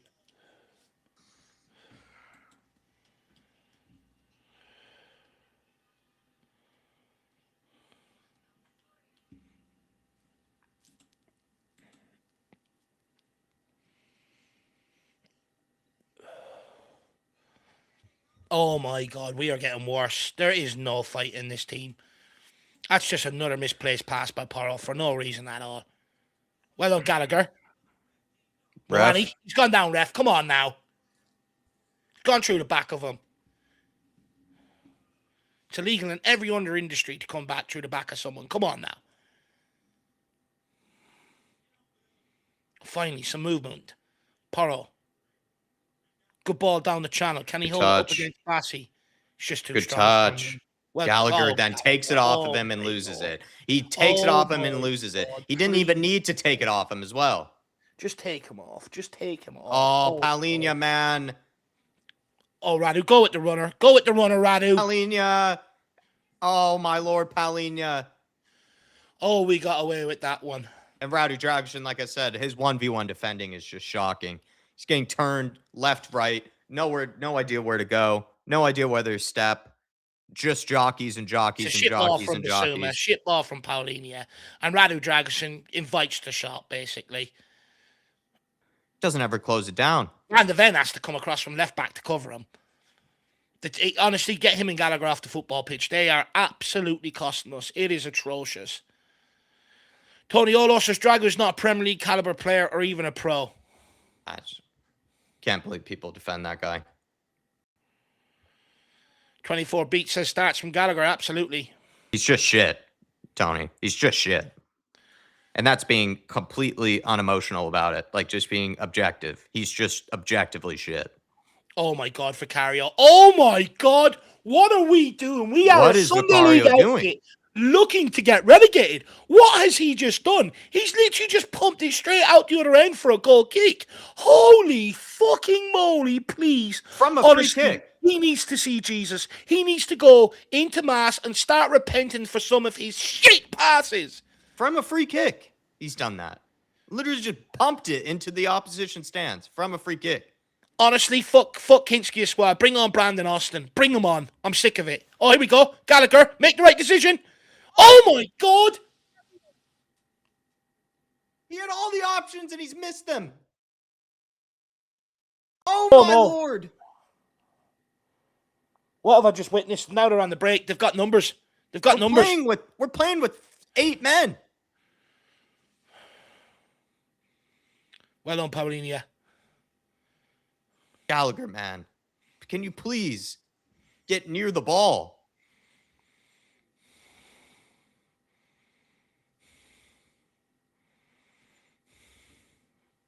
Gallagher just should have shot it as well. He had to shoot it or pass it, but it's not. He played it. But you knew look at the way he's running, though. Look at the way he runs. He fucking waddles. You knew something shit was coming.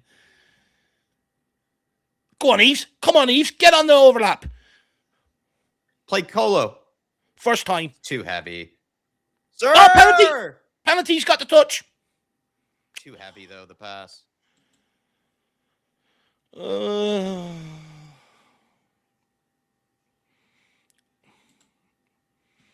Genuinely getting to the point. I don't know if I can still look another game this season. I want to do like FIFA career mode, sim the rest of the games and just see what happens.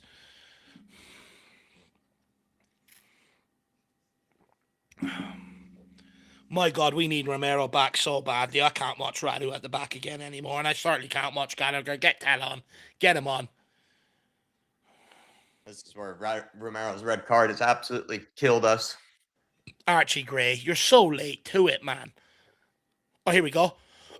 Go on, don't bully him. Bully him. Make him your bitch. Unlucky. Oh, my God. Gallagher, please. Oh, my God, man. Gallagher is such a passenger. He moves like a truck.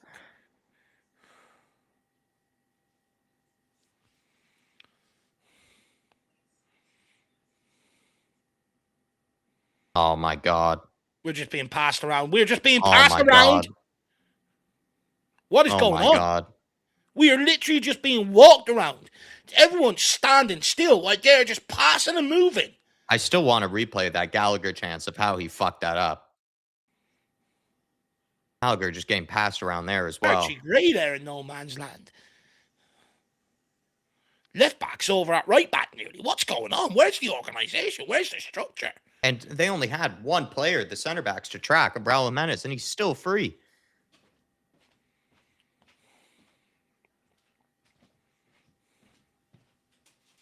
Back post. Goal kick. Ref didn't want to give that there. Please get Matisse Tel on. Please get him on. Please, Tudor. I never thought I'd actually be at this point begging for Tel to come on this season, but please get him on. Vicario, you don't have the time to be able to do that. Mickey, good ball into Xavi. Well done. Well done, Xavi. Move it, Joe. On to Radu. Someone take it back off him, please. Thank you. Porro. Get out. Throw into Tottenham Hotspur. Papa Sar's coming in. Richarlison. Looks like he's getting ready to swell. The big Rich, the pigeon. My pigeons have been, funny enough, they've actually gone from the window. And tell. It's gone for 3 subs. And tell. 3 subs. Yep, dead right. Dead fucking right. We got to try and see some impact here. Ease Basuma. Oh my God, it's a simple ball. Oh my Lord. Oh, yay. Fucking yay.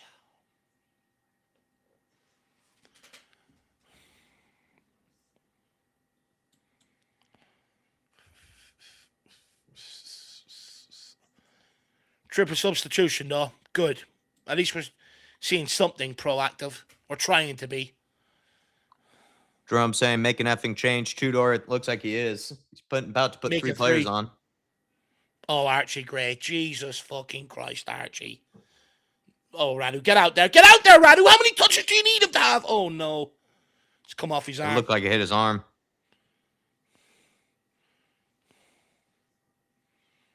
Archie Gray got absolutely burned there. Here we go.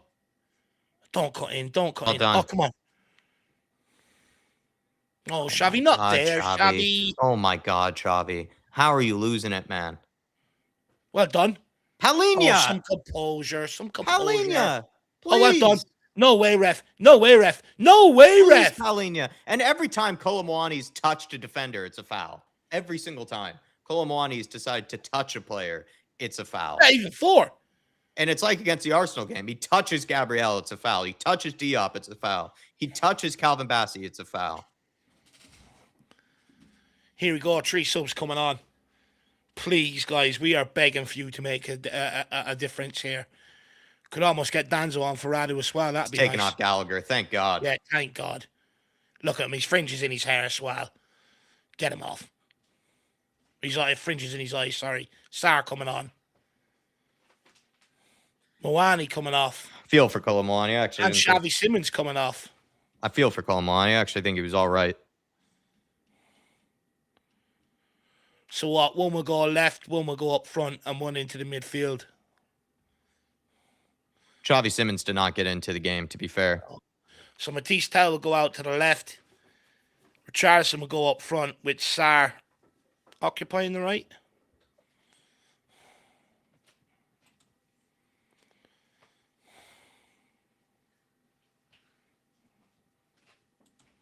Danzo maybe for Radu would be lovely. I put Richarlison at center back. Oh, he wins that one. Someone get there. Well done, Sar. Sars. I'd almost bring Sows on for Archie Gray as well, by the way. He's been shocking today. I'd put Archie Gray at center back and put Souza on the left. Take Radu off.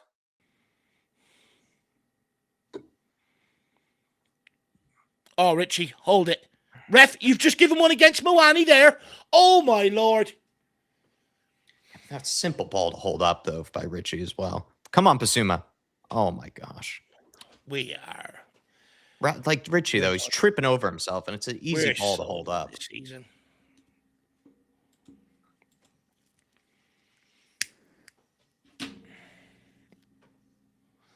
We are so cooked this season. Richie, hold it. Hold it, Richie. There we go. Good layoff. Matisse, open your body. Oh, Archie Gray. Not quick enough.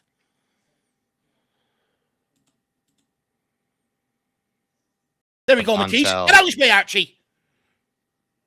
You slowed him up, Archie. How is he free? How is Smith Rowe free there? Oh my God, Radu is just getting burned again. He is so terrible 1v1, man. He just gets spun so easily. Ref, that's got to be a yellow. He's got him behind there. Send him off. Send him off. He's got him behind. He didn't even play the ball. Was that Radu? I thought that was Van de Ven there for a minute.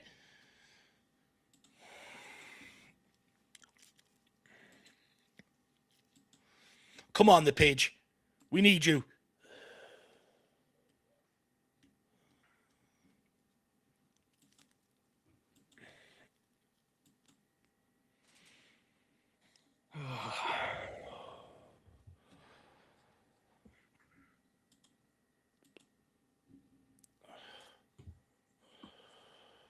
Good ball. Well done, Basuma.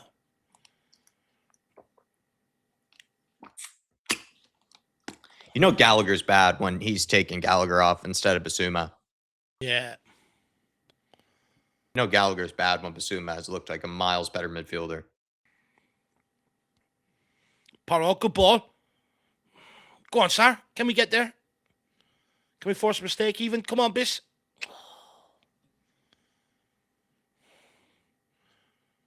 Watch the running behind Parrot. Van de Ven and Radu cannot track a single run. Well done, Joe. Halinia, man, just take a touch. Well done, Parrot. Come on, sir. Get after it. Halinia has been woeful today.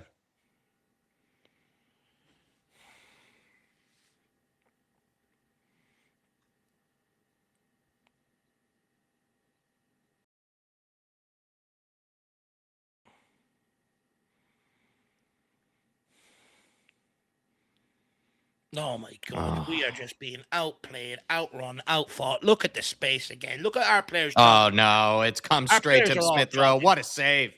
Look at Vicario, all what of our a players save. jogging. We are Yeah, but so easy to cut open, it's a great man. save. But look at our players jogging back. Jogging. 2-0 down. Jogging. Look how wide open we are here. Look how high Basuma's up there. Look at him. Look at him. There's no one in midfield. That's where Basuma should be. Look at him jogging back. Paulini jogging back. Kel jogging back. There's literally no one in midfield. We have Paulinho and Basuma in midfield, and they're nowhere to be found. Nowhere to be found. Where is Basuma? Where is Paulinho? There wasn't a midfielder of ours within 30 yards of him. Good touch. Now play it down the line. It's too lofty.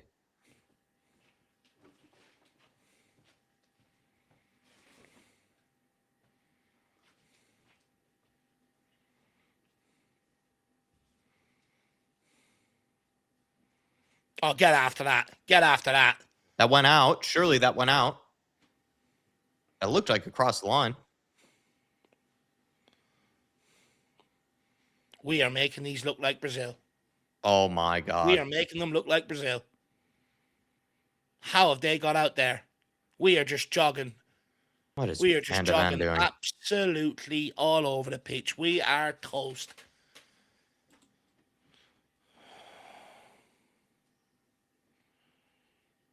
Skunks, I don't disagree. Truth is, should be 5. Don't disagree. Kieran, Spurs players have no fight or pride. Pathetic. Yeah. This is scary, says 24 Beats. Yeah. Dropkick your teacher, says Van de Ven is starting to lose his head. Yeah. Oh, we're in big trouble, guys. I called it earlier on back in the season when I said we're on a roller coaster. Strap yourselves in and buckle in. Not going to see any quality from this side. Every game's going to be a dogfight. And we don't even have that in us.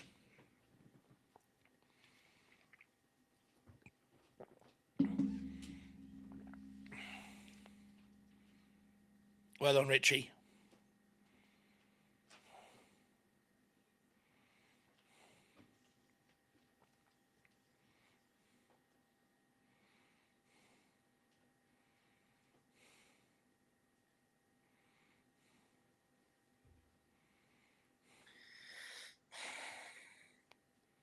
Well done, Tell. It's Tell doing Gray's defensive work. Yeah, there. why is Gray so far up?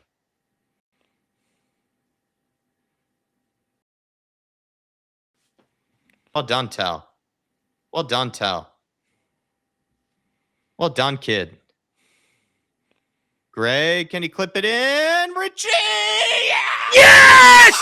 The fucking pigeon! I told you them pigeons were omens. Come on, the page. Let's have it. Come on. Don't get a red. Let's get go. a red, Rich. Don't get a red. Don't get a red.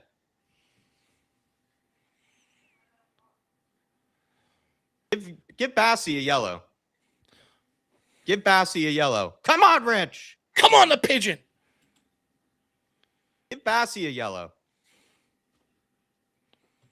Let's go. Ed Sweeten using the Richarlison faces. I love that. Excellent play by Matisse Tell here, though. I told you them pigeons were trying to speak to me today, didn't I? They were. I told you they were trying to communicate. So well here. Carries us up the pitch. Beautiful layoff to Archie Gray and a beautiful cross from Archie Gray as well. Gray. Perfect ball. Pidge. We just need one more from you, Pidgey. One more. Look at the skill from Tell here, though. He just drove us up the pitch single-handedly. That's why he should be out there instead of Gallagher. It's a good ball across from Archie as well. It's a brilliant delivery. Great header again from Richie. We just need one more. Thank God he didn't miss this. If he missed that, though, I would have lost my mind. Yeah. You can't take them for granted. Radu missed one earlier.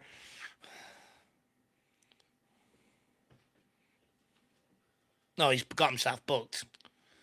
Oh, Richie. I mean, he put his arm around his neck. I was worried he was going to get a red. Scott Spur, prue, Dave, prue. We just need one more. We need one more from the done, Rich. Gray, come on, find him. There you go. Here we go. Matisse. Come on, Tell. Shoot. Shoot it, man. Shoot it. You had the shot. Oh, come on. They're rattled now. Come on, you Spurs. Come on. You had the shot. They're rattled now. They're not popping around like they're Brazil now. Come on. You can hear the away fans as well. All it took was a pigeon. If he scores again, I'm actually going to feed them birds later.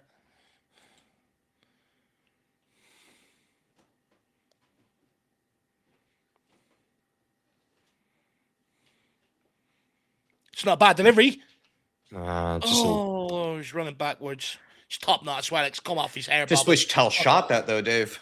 Yeah, I know. He created the angle. He absolutely mixed Once the player. He cut in, he created the angle. He's got to unleash the right peg. Then he decides to cut it, and they were sort of expecting. He's being unselfish, really. He was being too unselfish.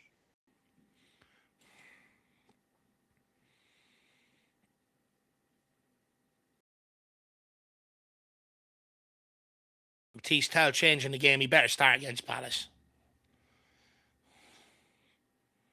Oh my God, he's fucking useless. He's gone underneath it. He is atrocious. Please take him off. In fact, Dragosin on the back of his name, even hinting anywhere towards a dragon, is insulting towards dragon. Fucking take it off. Don't concede. Don't concede, Tottenham. Do not concede here now. Well done, pal. That'll do. Just don't let them get any more confidence. Put the pressure on them now to rattle. Let's test them.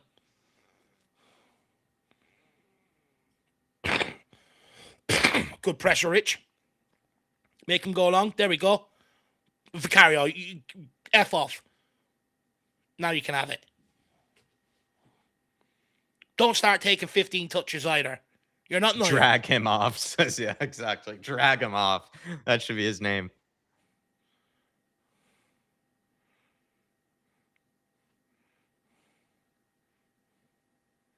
Come on, Rich. Rich, hold it. That'll do. Pappy. Sar, get it forward. Go in behind Tell. Well done, Sar. Well done by Sar. Pedrito. That pass that Sar just played is the most forward pass that Conor Gallagher must be broken by that pass that he just made. Right, come on, Spurs Matisse. Fans are absolutely so loud. Come on, Matisse. Come on, Tell. There you go. Whoa. Oh. Almost fell to Solanke there. Come on, win that. Win that. How are you letting that go through, lads? Get out there, Paro. Radu, can you please win one challenge? There we go. Come on, boys. Keep driving forward. Keep getting it in to Tell. That's what we need to keep doing. Keep getting it to Tell. Just move it across Basuma. Radu, one touch and move. Oh, my Lord. Touch of a truck. Poro. Looking for Richie down the line. Picks up a throw-in. That'll do. Come on, Spurs. Spurs fans are very loud.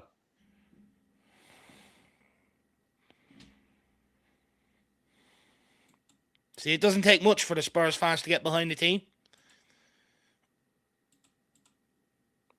Fulham now trying to make a couple of changes here.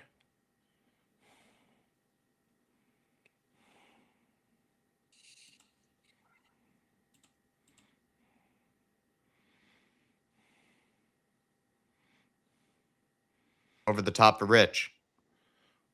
Come on, Rich.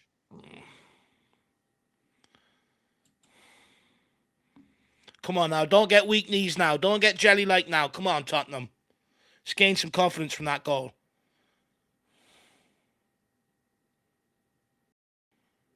Oh, my God. Yeah, why not ask him how his granny is as well? Fuck you, ref. Tell him to get up.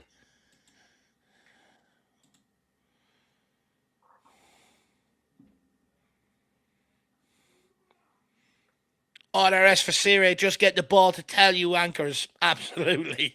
Seriously. Absolutely. Just the theme of Matisse Talley. Just every time he comes in off the bench, he's looked bright, creates things. Doesn't get phased. Never gets phased, it seems like, by the occasion or the fact that everyone is playing terribly. I don't get it. I mean, it's like we're trying to create a villain out of him. We're trying to put him in a villain arc by just being unfairly dropped all the time. Over 470 in the house, though. Nearly, I think, 700 or something at one point. So please, everybody, do smash the like. What I appreciate, too, is Igor Tudor, he did make the changes early enough that it's given these guys enough time to try to get it back into the game. Again, something Thomas Frank would have never done. Thomas Frank would have waited until the 80th minute. Come on, Spurs. 20 minutes left now to go and get something out of this. Let's fucking have it. If we can score again before the 80th, it's on. Just need the pigeon. We need one more from you, Pidgey. You're my hope.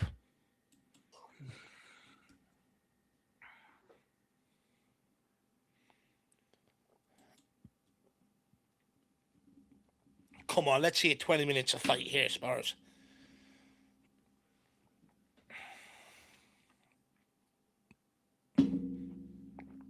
Ref, honestly, tell the donut to pick a side as well. How much time has been wasted in the last... I feel like 3-4 minutes has gone by without a ball being kicked.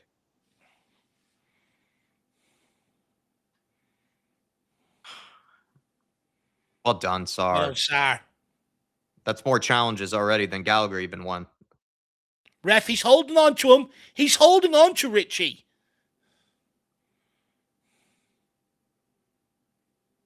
Well done, Paulinho. Oh, ref! Ref! How is that a foul on Paulinho?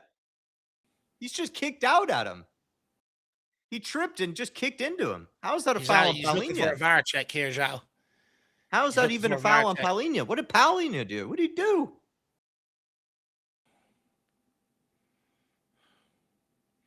Another sub.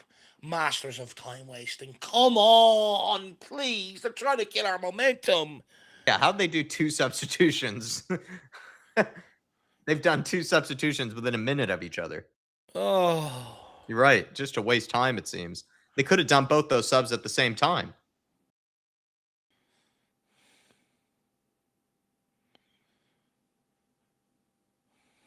So infuriating. Come on, Spurs. Please punish them for that. Please punish these fucking... Come on.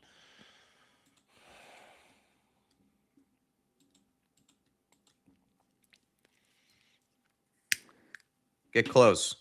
Come on, boys. Pedro, where are you, man? Sessegnon at the back post. How about... Don't let him win this, Radu. Good call. Oh, I thought it was a good clearance, but actually it was an incredible touch by Tom Kearney. What a touch. What a touch. Wouldn't see our players be able to do that. Got lucky. The shot was the easier part, not the touch. Solanke, well done, lad. Get that to... Oh, great. Oh, no, it's Gray. He's great there. Gray also, for some reason, wasn't ready for it, even though he should have been.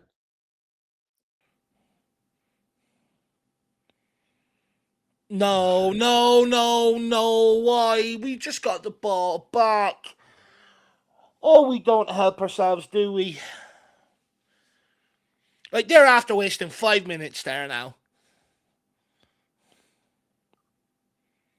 Again, ref, how long? Oh, it's a bad back pass. Go on, get after that, Richie. Come on, Dom. Win this. There we go. Basuma, you don't have time, man. Well done. Just pass it, Mickey. Just lay it off. Well done. Free kick. Come on, Spurs. Come on. You need to play it into Richie there. I don't know why Basuma thought he had all day as well. Just get a good delivery here now. Pump it in there. Don't do Vicario, though. Don't pump it out. Just put it in there. Pump it in. Don't pump it out. 15 Spurs players offside there. Anyone of them want to get on? Radu, get your hands down. He can see you with your top bun, honestly. You don't need to put your hands up.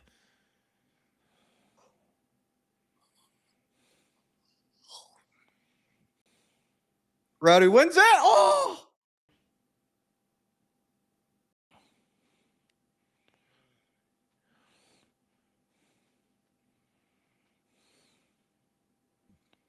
Yeah, we are all over the place still. Oh, you got to stop him, Archie. Gray. You got to stop him. You got to stop him, Archie. Got to get close, man. You got to stop him, Archie. Someone stop him. Well done. Well done, Sar, closing that down.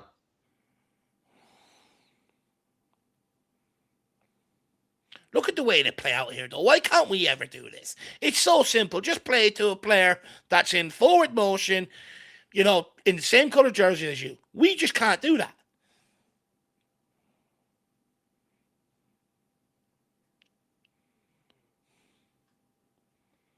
Go on, Rich. Well done, Rich. Go well on, done, Dom. Solanke. Come on, Dom. He's through. Come on, Solanke. Get the head up. Oh, let it go out. Let it go out. Right, come on, Spurs. He panics there. I think he needed to just be a little bit more composed there. To be honest with you, I think he should have took one more touch and fucking went for goal. Yeah, maybe. Yeah. I don't think the pass was ever on. I think you just got to shoot and hopefully it falls back into Richie's path. Good header from Richie, though, and good touch by Solanke to get free. Don't speak to Richie. Don't touch him. Don't speak to him.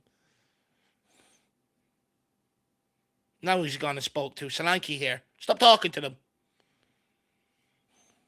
Rubbing your shit off on them.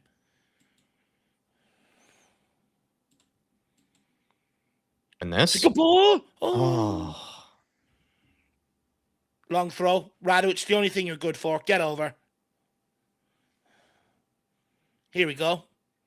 Let's see if you can make the, what's that thing? The shot put or whatever you call it for the Olympics. Let's see. He's got javelin, bro. That's what he needs. You know that yacht where they spin around and let the fucking rock go or whatever it is.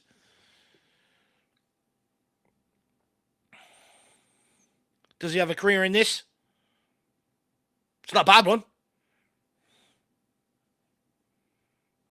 Right, Paro, put it in.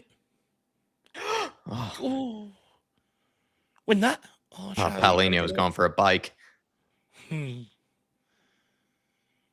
Oh, we need you to get back, Matisse. Well done. He's telling Basuma to keep dropping in. Well done. Get out there, Matisse.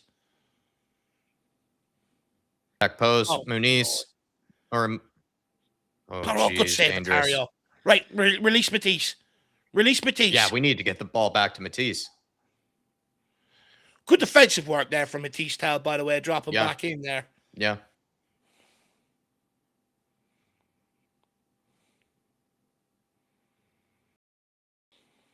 What are the players we've got left on the bench here? Could do with one or two more subs here.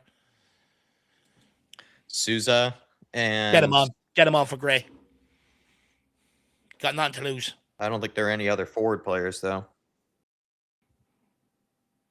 Yeah, Souza. Wow. Called it, Dave. It's coming on? Souza's coming on for Basuma. So that means Archie Gray must be moving into midfield. Yeah.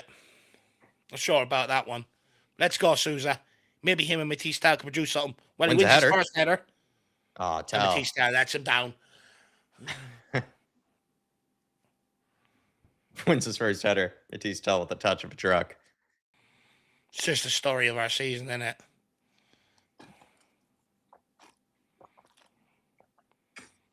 Good pressing, Richie. Someone go with him. Well done. Him and Solanke. Good coordination on the press here. Archie Gray has moved more towards that right, and now Sarr is through the middle. Yeah, makes sense. Follow back to your keeper. Rowdy Dragon does not want a single header.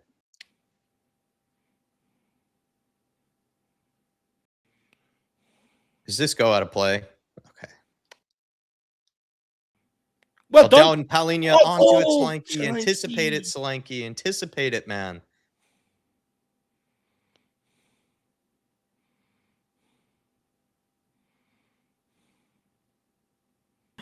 Oh. Tom Kearney's running the show for them.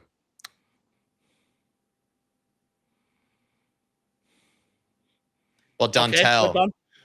Good touch. Solanke, get on the move, man. You got to get on the move, Solanke. Yeah, you have to show for him, man. You have to give him an option. You can't just get in his way. Fuck me. He's got to peel off him and go.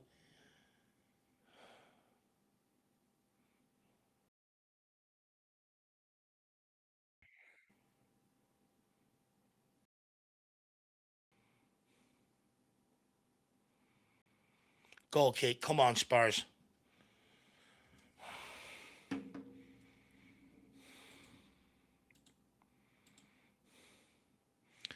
Tony Olo says Dragoson doesn't want to mess up his man bun. Yeah, that's why he doesn't win any headers this game.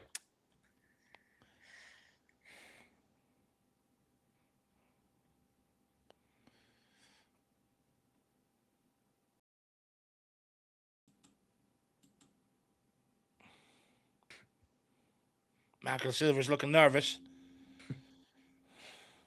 He never looks happy, to be honest, whenever I've watched him. Oh, no. Oh, fucking Lord, fuck me. Can we just get the ball out to the left and move it down the left? Please, can we just do that? Yeah, why are we going down the right?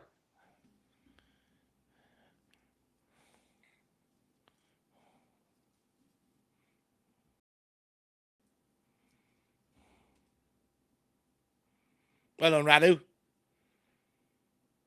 Well done, Sarr. Good touch, Matisse. Sir. Well done, Matisse. Take a foul. Jeez, Radu, please. At least let Matisse get back across. Long ball up to Richie. Too heavy, maybe, but does well. Richie. Come on, Pigeon. All right. Corner kick. Throwing.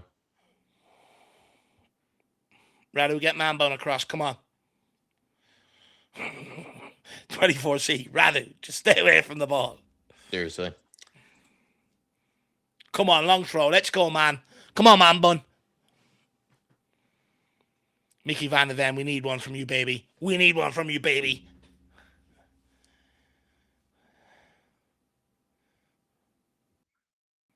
Oh, terrible long throw. Lord Jesus terrible. Christ. And they're going to break here. Bodies flowing forward. Well done, Paige. Oh. Don't give us hope and crush it, Tottenham. Please, fashion one more good chance. Down the left-hand side is the route to goal.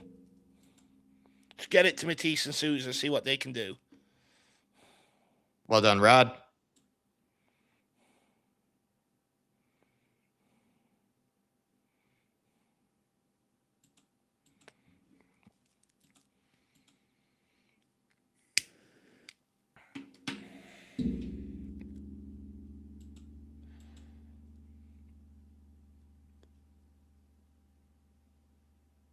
Come on, Porro, deal with that.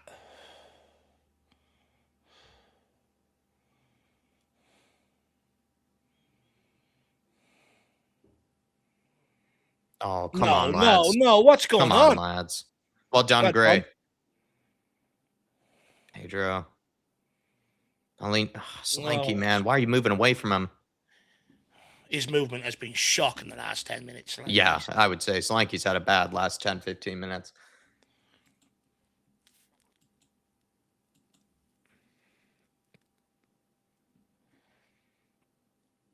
Oh, no. You got to get there, Radu. Oh.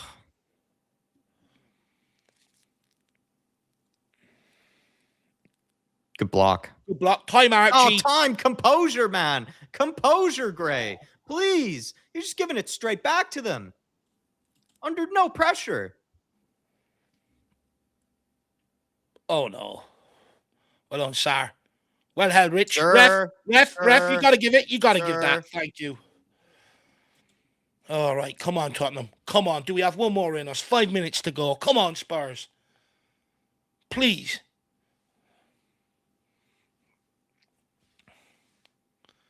Can we get one more chance for the pigeon, or can we fashion one for Dom? Or Matisse Tal, can you produce me something magical? Sousa even. Just keep the pressure on here now.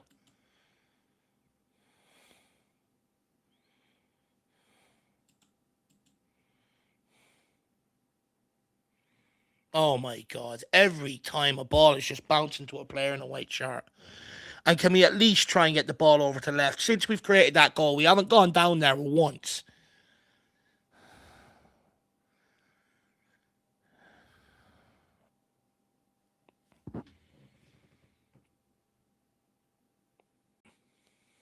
Solanke, man, what are you doing? So what are you doing, Solanke? And now's not the time to sit off them. Come on. There's 4 minutes left. Go and press the fucking thing. Run yourselves into the ground here. Well done, Porro. Come on, Richie. Richie. Fucking Richie. Richie, you know he's coming from behind you, man. You got to go towards the ball, man. You can't stand there and wait for every pass. Some of them are going to be undercooked and you have to move. We are so lazy as a team.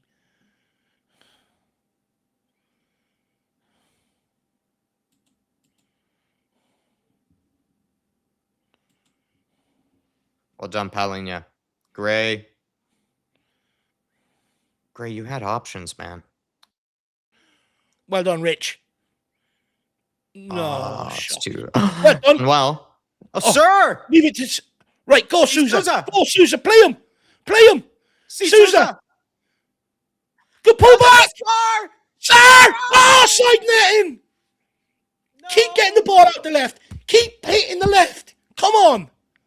Oh, sir. Great ball great out wide. Pullback by Sousa. Good run by Sousa. Good ball by Matisse Tal. Good pullback. That's a good pullback as well. Awareness. Sar. Unlucky. Good touch, just no finish. Great first touch. Got to keep hitting that left, man. Oh, it's not far away either. Good pullback from Sousa. Just needs to get that on target, Sar. Gets that on target, he causes problems. At least Come on, gets there's a corner one more from in us down this left-hand side. Jesus, how many substitutions 5 minutes apart from each other do they need to make?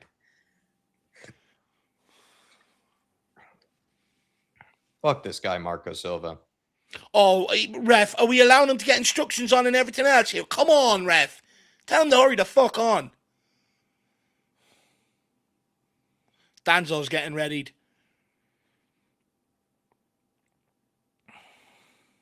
Back to you, keeper, Radu.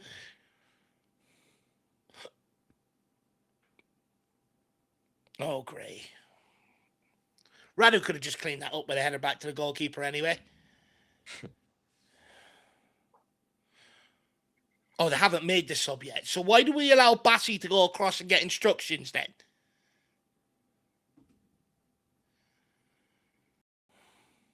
Ref, he's on the sideline. He should have walked off the pitch right there and then. Not allow him to walk at a 2-mile pace, slower than a snail off.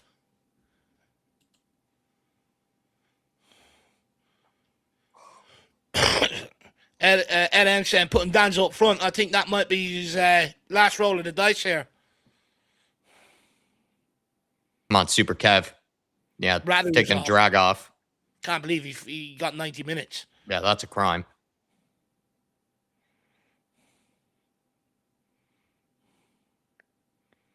Well, if we're going to have long throws. Well. Look at that. Big Kev. Come on, Kev. He looks assured and confident. Come on, Kev. Hell yeah. Good throw. Rich, get out his way. No. Well done. Well done, Mick. Right, down the into left. Kev. Down the Get left. into Kev's feet. Get it Oh, out Vic, of your just feet, move it. Vic. Right. Down the left. Give it. Lay it off, Matisse.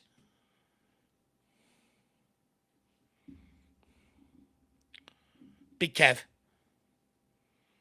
Well done, Super Kev. Just launches it. Well done. Get onto this. Win we that get second down? ball, lads. Anticipate it. Well done, Kev. Well done. Pedro, sir. Right. Push Danzo up. Do you know what? Pedro, Danzo's you don't need already you had a flopping better on the floor, impact though, defensively in the 2 minutes he's been on than what Radu has all game. Get up, Pedro. Now's not the time to be rolling around and everything else. We need you to get up and get on with it, kid. Get Kevin Danzo up there.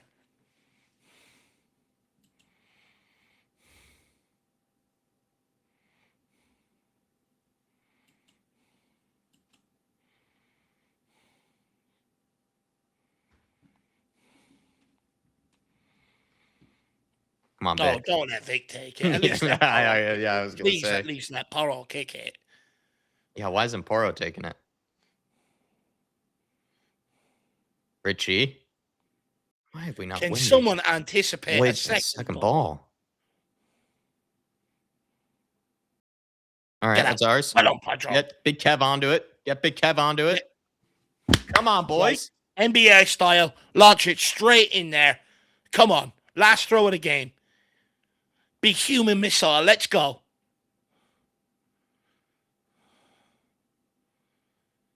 Someone get to the near post. Again, it's another Fulham player on the end of a second ball.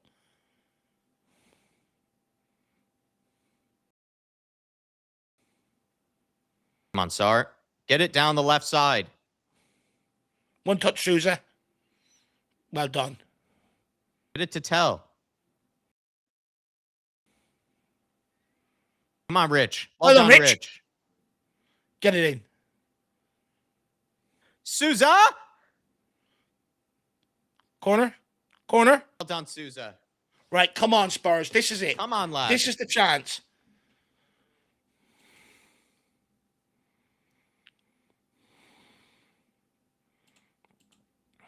Good delivery now, Matisse.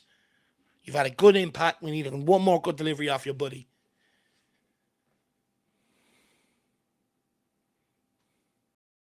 Please, Danzo. Please, Danzo. Come on, Big Kev. Please, Kevin. This would be the perfect time for you to get your first goal.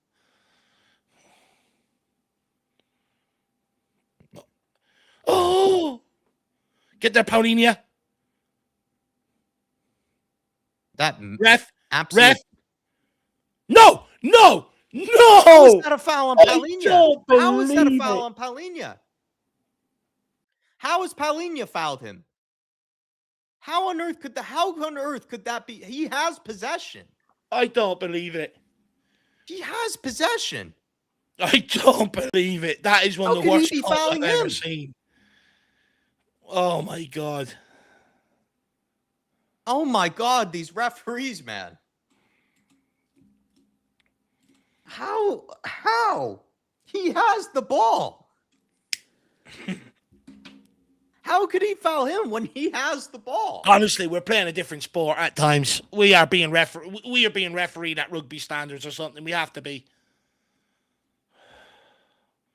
Right, use this angle to go and get the wheel to get one more. Come on, Spurs. Tudor, you got to call out these referees after the game as well.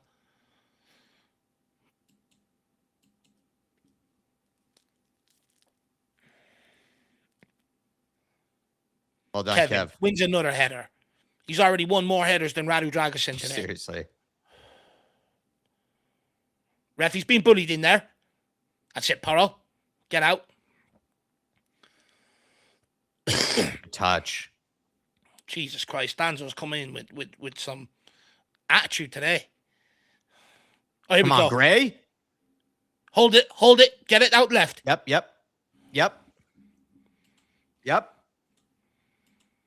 Oh, yes. Get turned. Oh, please. Why are you spinning away from goal? Why? Come on, Gray. Honestly, Gray, it's more like fucking Billy Elliot. What is he doing? Great pass from Tell.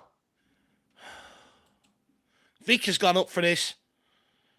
Has to be Come now. on, lads. Has to be now. Come on, lads. Come on, Kevin. Come on, Come Mickey, on. Solanke, Let's Richie, shithouse one Paulinho, in. Souza, Vic. Oh, Vic, you Shithouse one better. in, boys. That's right at Leno. Time, Poro. Right. Come on, It's got Tell. to be now, Matisse. It's got to be now, kid. Yes. Come on, Tell. That's a good ball. Oh. Oh, someone. Ref. Thank you, ref. Thank you, ref. Thank you, ref. We should get one more last throw of the dice here. Oh, referee. Oh, we have to move it back 3 yards. Now he wants to implement the rules. Now he wants to be pedantic. Have to move it back 3 yards. Can you fuck off? And now we have to wait for him to get in place as well. Jesus Christ. No one be caught offside here as well, by the way. Please. Richie? Good header! Paulinho! No! It's blocked!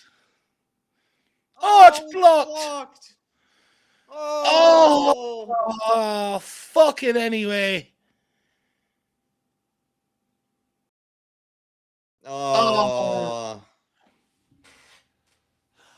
Makes you think he's gotten the team wrong today, Igor, because when Tell came on, when Souza came on, I think he just, and Sarr came on, he's gotten the starting lineup wrong. Felt like we could have gotten something from that game. Well, you're hoping he learns from that now, Jack, moving forward. You know, honestly, I think Richie has to start the next game. He had a decent enough impact today, better than what Mawani was, better than what Solanke was. Yeah, I think he hopefully realizes Danzo has to play over Radu Dragusin. Can't ever play Radu. He realizes, you know, Souza has to start at left back the next game. And Matisse Tell also has to start ahead of Conor Gallagher and push Sarr into that midfield. I hope he's learnt lessons from today because I think you're absolutely spot on. I think he got his team selection wrong from the very beginning. I think right idea, right formation, just wrong player selected. Yeah. You know, which is disappointing. You know, there's no basis for selecting Conor Gallagher, only that fact that he's the club's highest paid player. You know, and we want to try and save face and go, no, he was the right decision. He's not fit. He hindered us massively. As soon as he came off, we had more potency going forward, more about us on the press. Radu Dragusin, as soon as he came off, guess what? We were able to play out better from the back. We were able to win challenges. Danzo won more headers in the 5 minutes he was on the pitch than what Radu did all game, and was much better in possession and better at the long throws. Sarr played more forward passes than Gallagher did all game when he came getting around midfield. Matisse Tell again. First goal all comes from him. Getting on the ball, taking it down the line, being direct. Imagine your winger, right, running forward and getting the overlap and putting the ball in the box by Archie Gray, compared to Gallagher in the first half sprinting backwards with it. Night and day. See the difference? You know, and for me, I think that's what it comes down to today. That he got his team selection wrong. We've seen much more heart, much more fight in the second half. And you know what? Where I will give him a small bit of credit is fair play to him. He made the subs early enough to try and get us to go and get something out of that game. But ultimately, it's another defeat. We can't afford these mistakes. He has to learn very, very quickly on the job. He can't afford to make these same mistakes next week in that Crystal Palace game, because if he does, I hate to say it, but the board might have to make another change and bring in a Harry Redknapp style manager, someone that is going to tell these players how good they are, blow smoke up their arse, and just try and get something, because at this point you've got nothing to lose. You can't keep, he doesn't have time to make mistakes. So no.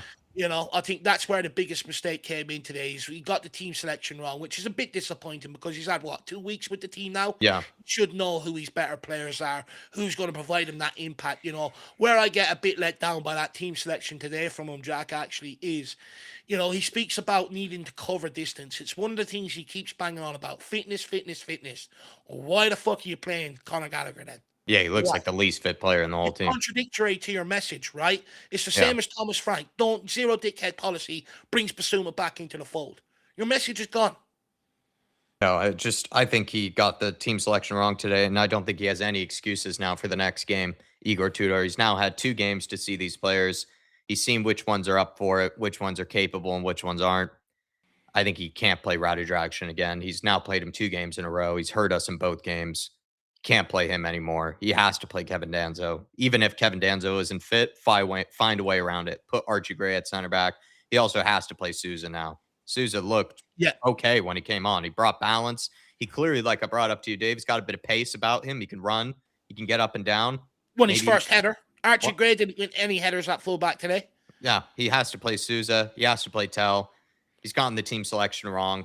He's got to be able to get it right for the next game. There are no excuses for Igor Tudor. I mean, at the end of the day, he has to pick up wins, and he isn't.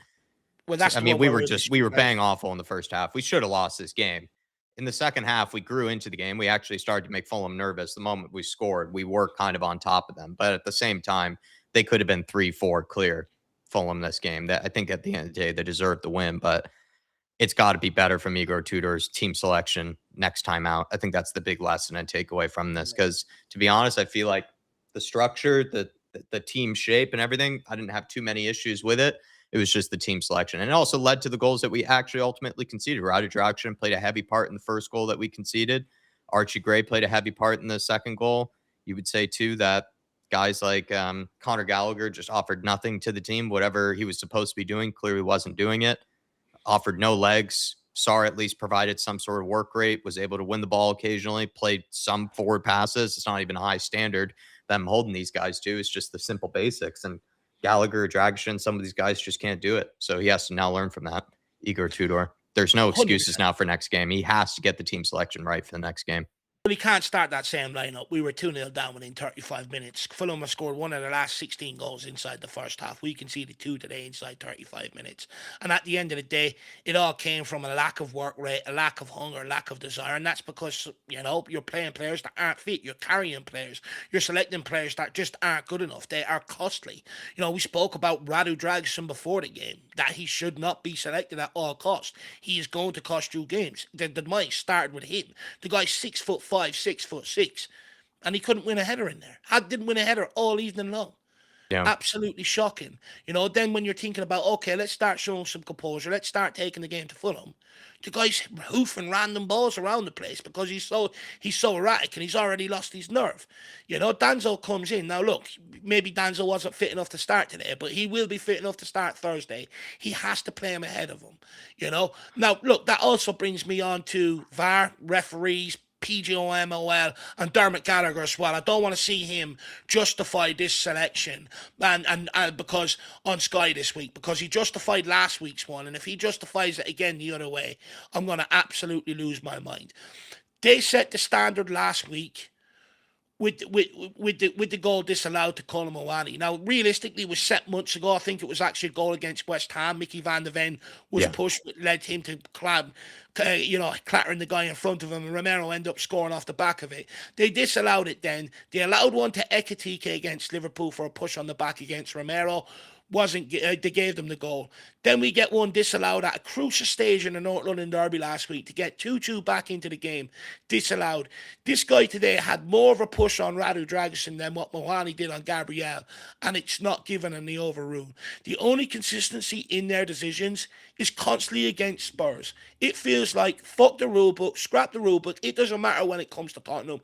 At all costs, give the decisions against them. And you're even seeing it on the pitch. Right at the end of the game there, Paulini is in possession, gets took down once. They hold him down, doesn't allow him to get back up, and they give the free kick the other way. Now, I want to see Tudor come out and question referees. I also want to see this football club stop being weak and put out a statement questioning these refereeing decisions, because when Arteta does it for Arsenal, they now get the line rubber decisions on the football pitch. When Klopp done it for Liverpool, how many decisions went their way? Even during games, even not once contested by VAR, but in general, decisions made on the football pitch. Same with Alex Ferguson at United, same with Jose at Chelsea. And the reason why is because the referee is already coming into games weary. I better not give anything against them today because they're going to put me in, on the spot. They're going to put me in the spotlight. So 9 times out of 10, he gives them soft decisions because he's second-guessing himself. And we see that happening against Tottenham every single game. At some point, someone inside this football club needs to reach down, find a set of cojones, and come out and start questioning these decisions. Because if we don't, we're going to keep seeing these decisions happen between now and the end of the season. We talk about wanting fight from the players on the football football pitch. We talk about wanting to see fight from the manager. Well, I want to see fight at board level. Come out and try and help protect these boys. It's all well and good. Everyone's saying, you as a fan, come in and get behind these players. Help get behind these players. Support them. Okay, board, over to you now. You come out and support them tonight and scrutinise these refereeing decisions and ask how one can be given against you and the other one then given against you again. Yeah, it's the same rule supposed to be applied. If they don't do that, we will keep seeing this happen between now and the end of the season, and we will go down without a fight. It's as simple as that.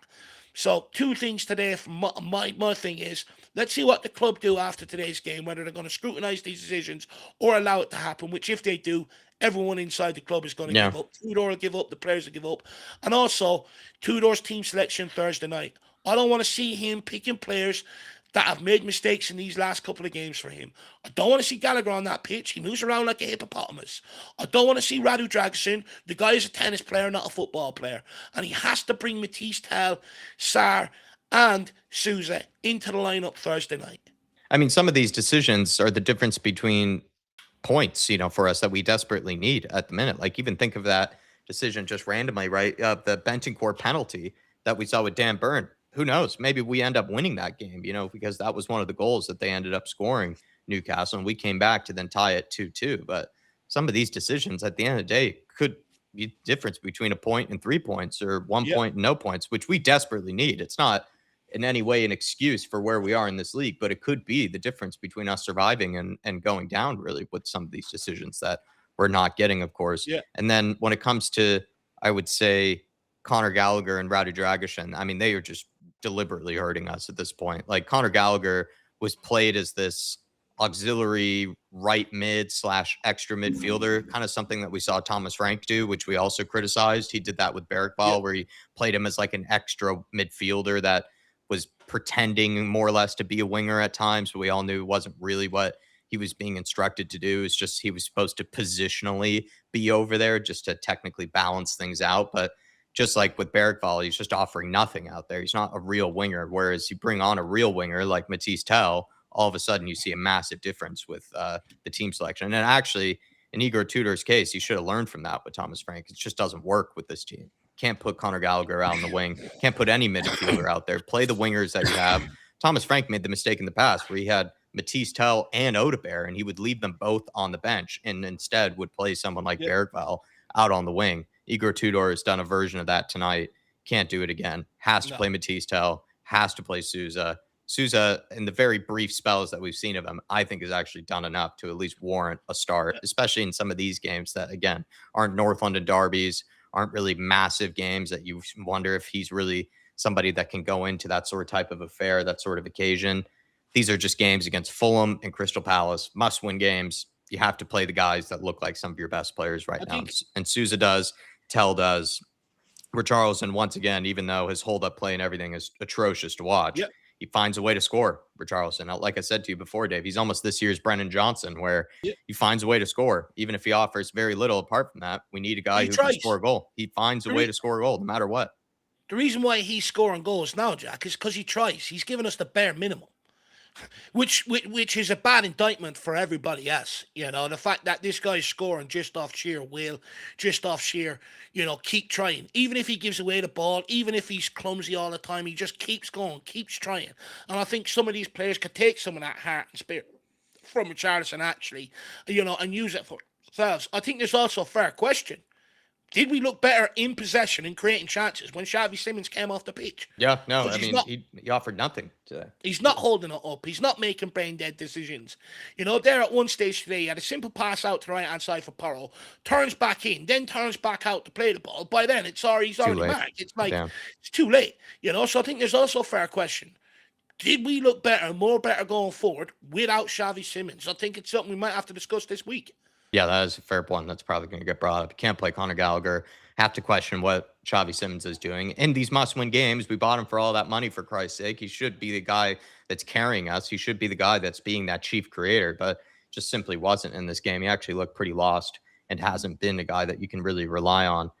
But we'll see. We'll see if Igor Tudor learns from some of these mistakes in terms of the team selection, because we need him to. He's not going to be given the time that Thomas No, Frank was given. He can't be given that amount of time that we gave Thomas Frank. We just can't do it. He has to learn quickly. And that's what he's been brought in for, is to be that guy, to learn quickly from this type of thing. You know, as a quote unquote specialist, as this fireman type interim, he has to learn. This is from earlier. Sean Maddox saying the fans could have told you who isn't up for it and how hard it was for the manager to realize, bench some of these guys and enforce the standards. I think you can only agree with Sean here. Yeah. Well, the thing is, if he doesn't bench Radu, if he doesn't bench Gallagher, then how are the rest of the players really supposed to get behind you and buy into what you're trying to do? You can't come in here and preach about fitness, covering distance, you know, and stuff like that, and then start Conor Gallagher. I mean, we're sitting here going, he's moving like an Arctic truck on fucking ice, right? We're looking at that saying that. Could you imagine what Porro, Van de Ven and all are looking at out there today? You think they're not sitting there thinking the same thing in their brains? Of course they are. You know, every fan is thinking the same thing when they see Conor Gallagher moving around. He's not fit. So why is he in the lineup? Bring him off the bench, you know, but don't start him, especially out wide. Especially out wide. It's absolutely shocking decision. So, you know, if you're any other player, you're like, well, do I really need to improve my fitness? If Conor Gallagher's fitness is acceptable for him, where's the incentive for me to run more, run faster, this, that, and the other? So that's a big no-no for me. Radu Dragusin has cost him now, directly, both games. Made a massive mistake in the North London Derby at pivotal points of the game. Yep. I think he was at fault for the second and the third goal, if I'm correct. Newcastle. Newcastle. But then also the first goal today. The guy's 6'8" and he can't win a header. You know what I mean? And at the end of the day, if he selects him again to face Crystal Palace, then what example are you setting to everybody else? You're not exactly sitting there going, well, these, you know, this isn't acceptable, you know, and players can moan going, well, you can't drop him after one mistake. All he has to do is turn around and go, but it's not being won. You know, these are happening every single game. That's why every single one of you are in this position. You're all guilty of it. I'm just going to hold you accountable now. You make a mistake that's costly, you're out. If he continues to play Radu Dragusin and continues to pick him, then there's no incentive for people to stay switched on, you know, for people to really sort of drag each other through the mud. Because if he's accepting mistakes and keeps picking them, then there is no standard being set whatsoever. And you're still allowing the players to run the lunatic asylum. You can't do that as a manager. You have to start holding them accountable. So there's a couple of things I'm looking for now heading into that Palace game to see whether he's going to do that or not. Because if not, it's just going to end up the way it ended up with Thomas Frank. You know, Thomas Frank didn't get to grips with that dressing room quickly enough. You know, you allowed them to make all the decisions, you know, and everything else. It allowed them to turn up late. As soon as a player turns up late, he should be out of the lineup. That's what Conte done with Spencer, right? No problem. You're gone, shipped out on loan. Hold people accountable. He's also making. Going to do that, then it's the same shit is going to keep happening, unfortunately. He's also, I mean, he's had only 2 games, but he is making the same mistakes that Frank was doing, where he's picking players for whatever reason of, like, I don't know, the merit or not the merit, the status or whatever they have. Like Thomas Frank, one of Thomas Frank's biggest issues was he was dropping players that were showing him the most and actually carrying the team, if not, and giving him better performances. And then the guys that were putting in stinkers, he would roll in sometimes week in, week out. He dropped Matisse Tell many a times, Thomas Frank, when Matisse Tell saved him on certain games, dropped Wilson Odobert when he saved him, dropped Paulinho when he saved him. Igor Tudor has done that now, where Matisse Tell has come on and single-handedly got us back into the game. And he's going to probably, you know, drop him for the next. He has to get it right. He has to play Matisse Tell for the next game. And he also has to play guys like Souza, and he can't play Conor Gallagher. You just can't make the same mistake Thomas Frank was doing, where he's just playing certain guys just because maybe the club wants them to or whatever it might be. He has to pick the guys that are clearly showing that they can offer at least something and not hurting you like Gallagher are and Dragusin and others. Well, I think for me, he has to more or less start the lineup he ended with today. Yeah. You know, because they've ended on the high with a bit of fight, you know, a bit about them. So you got to start with that against Crystal Palace. You have to. Jerome saying, if I ever hear an Arsenal fan say refs are against their team, I will slap the crap out of them. We've got sabotage in this game, clearly. It's one of the most infuriating things, Jerome, is like when Arsenal were making that claim of like, oh, there's referee conspiracy against us. I mean, they are probably the luckiest of teams this season in terms of receiving certain decisions. The amount of dodgy decisions that Gabriel has gotten away with this season, not even just against us, but plenty of other teams this year, whether it be handballs, red cards, penalties that he's gotten away with, Gabriel. It's been unbelievable, man. Mm. I don't get it, Jerome. I think it feels like the referees are almost trying their very, very hardest to keep Arsenal relevant in this title race, to be honest. Yeah, Jerome. But yeah, I mean, the double standards, dude, the inconsistency. Like last week, that push was a foul. This week, I guess it's not. And that was more of a push on Radu Dragic than what Kolomwani did on Gabriel. To be honest, though, I don't think it was a foul on Radu Dragic. I think Radu Dragic just misread the flight of the ball. And then Jimenez is just trying to get himself some distance between him and Dragic as Dragic is kind of jumping into him. It's kind of a natural motion to sort of push your hands out like that. But it was more of a push than what Kolomwani did, that's for sure. Yeah, that's where the frustration comes in. It's just the only consistency in amongst the inconsistent decisions from the ref is they're constantly against Tottenham, Jerome. It's absolutely infuriating. And at the end of the day, when you're fighting relegation, you do need some of these decisions to go your way. You do need a bit of luck in games. You do need referees to start, helping you out a little bit. And they're not. And, look, but again, if the club don't want to come out and put pressure on it, or at least publicly question the decision making, then it's just going to keep happening. Big up Jerome. The Outlet also says, sad when Fulham have better players than us. I mean, they did look like Brazil at times today, to be fair, with some of their passing, but they look like, players that realise, at Fulham, a lot of them, if they want to play Premier League football, it's got to happen at Fulham for them, and you're seeing a team playing together, playing with each other, and I hate to say it, but well drilled, well coached, at times there, but they also wanted it more than us as well, a lot of them players, They just wanted it more than us. Lovely passing moves, even under pressure. Players then moving, dropping off or running in behind to receive passes. When we get the ball, everyone's standing around, so static, so lethargic. Everyone's rooted to their position rather than a bit of movement like we've seen from some of them Fulham players today. If one dropped, another one went in behind. It's just, honestly, it's basics. It's actually the basics of football. Things that should have been coached on the pitch a long time ago at Tottenham Hotspur. These are just basics of football. It's absolutely shocking. And, look, Ryan Sessegnon, I think, has probably had his 2 easiest games of the season up against Tottenham. That guy was useless for Spurs. Absolutely useless. We are in a bad, bad situation there. But good to see you. Hopefully you're enjoying your Sunday. Just quickly on that, though. Anybody that defended Thomas Frank, like remember in the beginning when Thomas Frank was hired, it was supposed to be the case that he was supposed to get the most out of the players. He was supposed to be able to work with the players that he has, get the finest tune out of them. Clearly wasn't able to do that at Spurs, but for some reason, Marco Silva was able to do that at Fulham for years now. No one going into this season would have taken, before a ball was kicked this season, no one would have taken a single Fulham player, maybe apart from Anthony Robinson, and had them in this team. No one would have taken Ryan Sessegnon. No one would have taken like a Tete and a Iwobi, Jimenez, even Munoz was, I think, or Muniz, wasn't he rumored with us like a year or two ago? Nobody wanted him. Everybody said that wasn't ambitious enough. If anything, Fulham, in my opinion, are just a bunch of misfit toys, guys who didn't work at other clubs or bigger clubs in the past, then had to go to a smaller club in Fulham to maybe get more of a game time and patience and whatever it is. Marco Silva is the type of manager that is doing what Thomas Frank could not. Get the most out of an average bunch of players and make them look good. And that's what a good manager does. You take decent or average players and make them look a lot better than they actually are. Marco Silva has been doing that he had Harrison Reed, nearly finishing in a Europa League spot at one point. No one would take a guy like Harrison Reed at their team. Tom Kearney's, these sort of guys. Like no one would have those guys at Spurs. Most of us before this season, before the ball was kicked, would never have felt like a Fulham player 1 through 11 would get into this team. But now all of a sudden we're saying things like, oh, Fulham, so much better players than us. It's down to the manager. The manager is making them look so much better than what we are. I think that's the scary thing, though, within that is they do look better. Yeah. That's the sad thing about it. But if we were to pull them in individually, would they make a difference at Tottenham? No. Especially if you ask people at the beginning of this season, which shows. As what we're seeing. No, 100%. Look, I don't think some of these teams have better squads than us in terms of individual talent. But the problem is we're not seeing that talent on the football pitch for Tottenham. They're all hiding within themselves. They're all playing within themselves. And a lot of them are struggling to execute the basics. Now, look, when you've won, 2 of your last 20 Premier League games, confidence is low. That's why we're seeing none of their talent come through.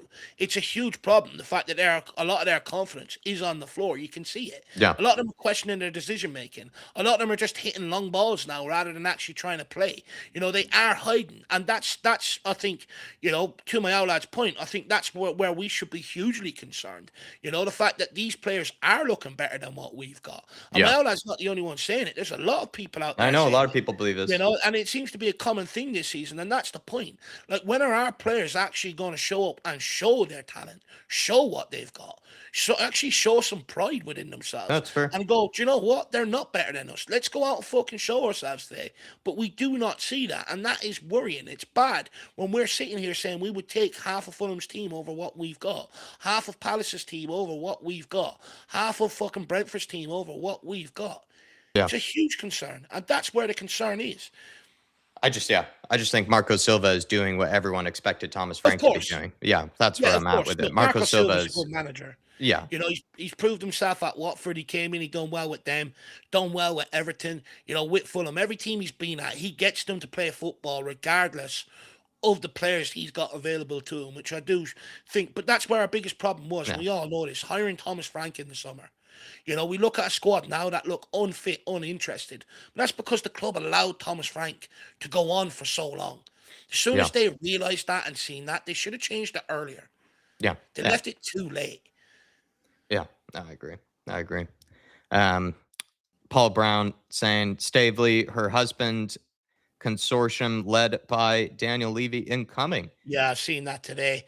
So basically, Amanda Stavely and her husband reckon they have the money to put up for Tottenham Hotspur, to look to get a deal. And I remember saying this a couple of debate shows ago, Jack, that when the club are taking hiding minutes, when the club took zero action in terms of the transfer window in January, when the club let Franks go on for so long, it's clear to me that they were just looking to come in, take it over for a year, maybe try and force Daniel Levy to sell his shares to them, which shows they haven't been able to do, because one of the first things they've done was order a review into all the deals that Daniel Levy has done at Tottenham to look for something. And that, the fact that they're closing ranks up there now, it stinks of people that want to sell and get out and take their inheritance. So you might actually see something this summer. So that's what it looks like to me, and it'd be interesting to see if there's any credibility to the news, and it would be interesting to see if Daniel Levy will end up worming his way back into that consortium somehow to take over Tottenham Hotspur for sure. I mean, yeah, it could be the case that she's also maybe getting the money through. I know she has those Middle Eastern connections or Saudi connections, wherever it might be from, Stavely. So it could be from some sort of backer like that. And we'll see. We'll see, Paul. I mean, I'll believe it when I see it. With these, we've had so many takeover rumors in the past. Whether it be the Brooklyn DJ guy or whatever his name is. We've had the Phoenix, Iranian guy. We've had so many different ones that, like I said, the DJ. We've had so many ones that looked serious, were reported by many credible outlets like The Guardian and whatnot, but then just fell flat on its face. So I'll believe it when I see it. I'll believe it when I see it, Paul. It could be the case, though, that they don't want to deal with this shit show. That's, absolutely on them. It's not like they, avoid responsibility, but it could be the case that they're just tired of this shit show they're in. I think with these takeovers before, Daniel Levy was a huge problem. He was always changing terms and stuff like that. And at the end of the day, he had an interest. He wanted to keep his job at Tottenham Hotspur. So he was also trying to incorporate maybe that it's into in the way. new ownerships. Now that he's out of the way, and if there's a will to sell, like, because these Lewis kids can act like they're here for years. A lot of them are old, almost reaching retirement. They don't want this stress or this hassle. Yeah. So I think it paves the way for an easier takeover. But it would be interesting to see if Daniel Levy ends up trying to jump into that consortium to put himself back within the position within the club. To be fair to your point, if they really had the ambition to be real owners and actually have hands-on approach, they would have done that years ago. Some of these Lewis kids and Lewis family. Yeah, they would have done it years ago. They would have tried. Even if it meant they had to work with Daniel Levy because Daniel Levy wouldn't budge, they would have done that. They wouldn't have just made Daniel Levy just the sole operator and, the guy that runs everything. If they really wanted involvement in the club, we would have seen that years ago. So that could probably, that could vouch for the idea that they are trying to sell and they are looking to have someone come in, and they've maybe just gotten rid of Levy so that they could make the selling a lot easier. I just think they've given up. I think, initially fresh, let's see what we can do for a year. I think they've realised they're well out of their league. They don't have the credentials, the nous and stuff like that. And I think, honestly, smart business people realise that and sell it and get out. Yeah.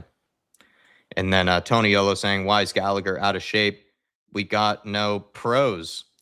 I mean, Gallagher's just out of shape probably because he wasn't playing at all at Atletico. But then also La Liga, right? It's probably one of the slowest moving leagues and probably one of the least athletic leagues you could think about, in the top 5 European leagues. So I think if you're not playing, doesn't help. But then also playing at a club like Atletico and La Liga, it's not really like the highest standard of, in terms of physicality and whatnot.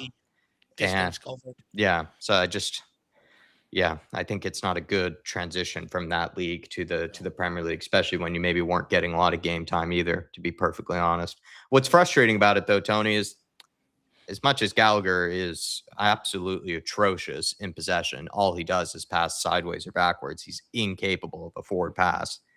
The frustrating thing is I did think that was the one thing he was going to offer, was a bit of legs, some energy, willingness to put in challenges, willingness to get stuck in, get forward, try to win the ball high up the pitch. I thought he was going to be capable of that. He's so far off it so many times. This is why he's making Pamat Sarr look light years better, and that's not good at the minute, because I wouldn't say Sarr is exactly ripping up trees in the last couple of games, but Sarr is just light years better from what I've seen in the last few games. But again, I'd also question, what is the fitness standard within inside the club?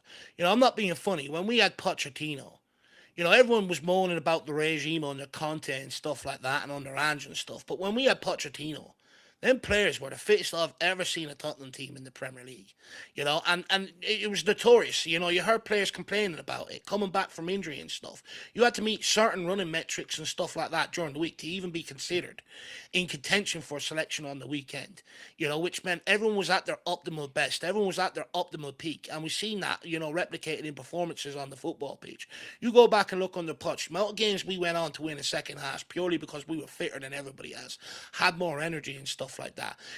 Now we didn't suffer a lot of injuries under Poch, but we suffered big injuries to big players, but didn't necessarily have other players to come in and pick up that slack. That's what our problem was.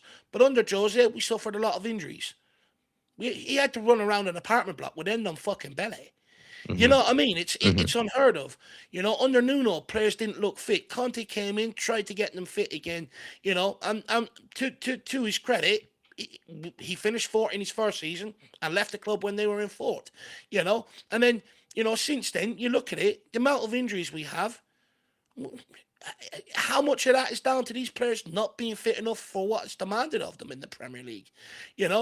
And I'm not being funny, but when Conte came in, he had to get them to take out fizzy drinks and stuff out of vending machines. I mean, for me, an elite sports sort of club in general, and if you've got an elite sports science and an elite fitness in there, you take all that shit out anyway. You're only giving them good fuel, in terms of what's good for their body and stuff like that. You're not allowing them to have that sort of shit. I couldn't believe it when I heard that he had to come in and take out stuff like that, that apparently, after training stuff, there were sandwiches and stuff like that, rather than stuff that's going to help them refuel their body and stuff. And then you also look at the fitness, the medical department. You look at the likes of Scott Munn, he's speaking out his whole the other day saying, He done a review of all these departments, but internally the club didn't want to go all the way to fix them and stuff like that. And it's just like every opportunity at this football club, the cheapest will do, and we're paying the price for it in all aspects. And that's why we've got a squad that is not fit enough to be able to keep up with the demands of a Premier League season. Yeah. Dropkick your teacher saying, as it stands, we are the worst team in the Premier League. Awful. And again, we scored, then Peter out. Nothing's changed. Fulham hasn't even panicked or worried. He also said Tudor just slammed the refs for both decisions. Good. He also blamed the players without actually saying it. This is extremely concerning. We are screwed. I mean, that's what we were all asking for, to be honest, RG2, right? Yeah. Put them on blast. Yeah, I'm pretty sure plenty of people would, I'm trying to think, probably Tyler, Sam's of the world that, think it's more on the players. Like, that's what you want to hear then. You would want to hear the manager call out the players, right? If you think the players are the problem.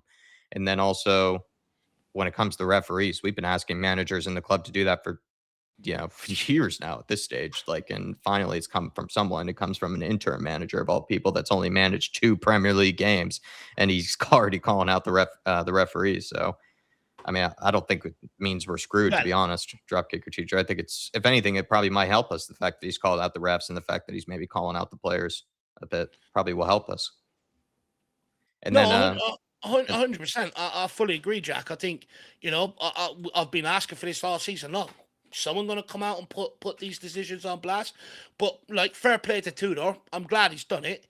But also, for it to carry any extra weight, the club need to come out with a statement themselves, sort of querying it and questioning it and stuff like that publicly, So we've got to double down on it now. And in terms of, I have to go away and go and see his words, artist. But, if what you're saying is to be led to believe where he sort of indirectly called out the players, good. Put them on blast. Why should he come in here and sit there and protect these guys? He shouldn't. yeah. It's not working. Frank done it. Every other guys have tried it. Ange done it. Didn't work. Wouldn't run through a brick wall for the guy. So putting them on blast, putting them out there, you're questioning their pride, you're questioning their professionalism. Let's see if we get a reaction. Yeah, prove him wrong. Prove him wrong if you're a player. If he's going to call you out, exactly. prove him wrong. If you don't, if he proves you, prove him wrong. if you prove him right, like, you don't earn anything from that. Like, and also then the fans will very much feel justified then if they feel like the players are the main issue, and then they don't in any way improve on their performances or at least their effort levels and their quality. If he's then proven right. So they have to respond to that if that's the case. And I really doubt that he went that hard, to be honest, into it. Of course, I'll listen to it. We weren't able to listen to it because we've been talking this whole time.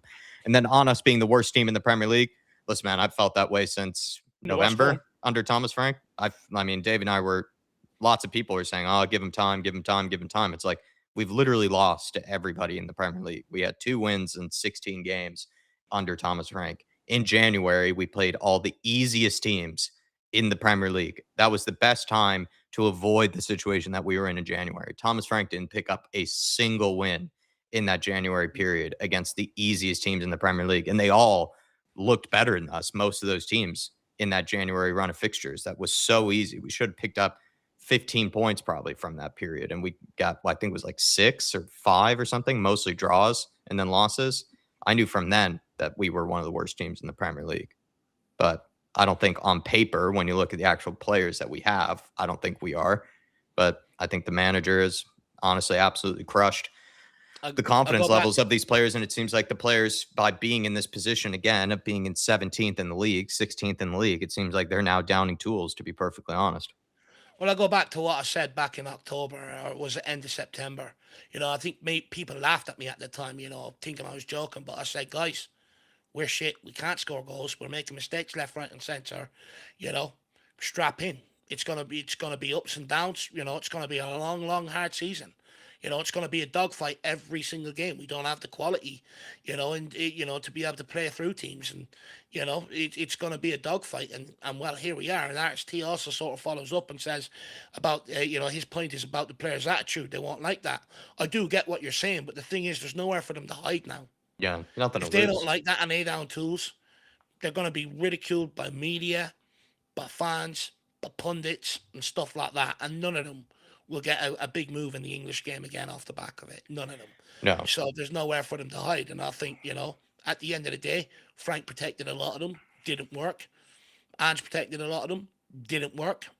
Put them on blast. Let's see if that works. And if it doesn't, then we all know the answer. That the players is a massive problem. Their attitudes is a massive problem. And then you already know we're going down.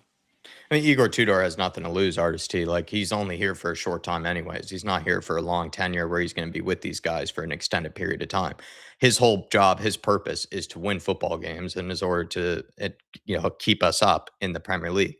If that means he has to call out the players to try to get a reaction out of them, even if that means that they might hate him for it or they want to sort of get one over him for doing that, so be it. All he cares about is just picking up points. He just wants to get wins and try to help us survive. That's his whole job. His job is not to be the players' friends in this time. At the end of the day, right? In order to be able to solve problems, you have to be able to identify and fix the problems and call them out for what it is. Have honest discussions. If you can't do that, then we do what we've done under Frank. Wash everything under the carpet. Let's pretend we're all in this together. Blah, blah, blah, blah, blah. Let's cover it up. Let's cover it up. What benefit did that do? You can't keep doing that, And I keep hearing it all the time, And this is from, everybody, even all the mouthpieces for the club. Get behind the boys. Get behind them. We've done that all season. We're still here. The positivity ain't working. So you have to try something different. And in order to really resurrect change, you have to start being honest with the problems. So I'm glad he's done it. Yeah, it's just I don't know what favors he owes these players. Like, it's just about he can't put. We're past the point of putting an arm around these guys, telling them how great they are, et cetera, et cetera. Like, they have single-handedly driven themselves back into another potential 17th place finish, if not worse. They have to look at themselves, these players. As much as I would absolutely put a lot of blast on the last two managers for also being a part of it, the players have to be accountable for it themselves. Like, he can't be their friend, to be honest, Artist. I think there's nothing he can lose, really, Igor Tudor, by calling out the players. I mean, maybe it won't help the situation, but I don't think being, coddling them and just, whispering lies about how great they are is going to help either. I think, if anything, he's got nothing to lose. Like, that's one thing I always loved about my parents, to be fair, like, especially my dad. My dad would sit there and constantly, get onto my back if I was doing things wrong and stuff like that. And, at the end of the day, it pushes you on to be better. It motivates you, It's sort of like, I'll prove you wrong attitude. And my mother then was very good at recognizing it and sort of also putting her arm around me to keep going and keep being better and stuff like that. So, I think there's a world where that can exist, where he's put them on blast, they have an honest conversation, and then he puts his arm around them within and sort of gets into their character, into their person, and gets into them in that regard. I think simple. Honestly, some of it is like parenting. You hear Pochettino, he basically spoke about basically being some of these guys' best friends or parents to a certain degree when he was here. The communication with the human and stuff. And I think you need that. I think it's a good thing that Tudor's put them on blast, because it's like, okay, show me, prove me wrong. And I like that. I think, honestly, you shy away from problems, nothing gets improved. You have to call them out, you have to put them on blast and go prove me wrong. Yeah. I mean, you can think of pretty good examples of managers like a Jose or others who had that touch of being harsh with their players, but also then putting their arm around them. There is that balance. You can't just be their friend in every situation. You have to find that balance of knowing to be that disciplinarian with them, be that guy that is willing to criticize them to get a reaction out of them, but then also as well to show them their plaudits when they deserve it. So there's so many good managers that have done that. Yeah. You put the arm around them when they're playing well. It's natural. You're playing well, you put the arm around them. Well done, son. You know what I mean? You're not playing well. What do you want them to do? Keep putting the arm around you. Yeah. There's no motivation or anything. You can't lie to them. Prove a point. And what lesson are you learning? Sometimes you need to get the harsh realities. You need to be told, okay, that was dumb. This is what you should be doing. Are you going to do it or are you not? It's that simple. Yeah. And also, even at times, like when managers have put their arm around a player and, when the player is doing, poorly, like a Paul Pogba, I don't know, like a Dele Alli, even, like, it's not like their career improved all of a sudden, so that's what I would say. Exactly. Sometimes just telling them lies doesn't exactly, help them either. Sometimes they need harsh truths, these players. Yeah.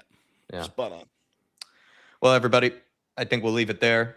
Do smash the like button if you're still with us, please.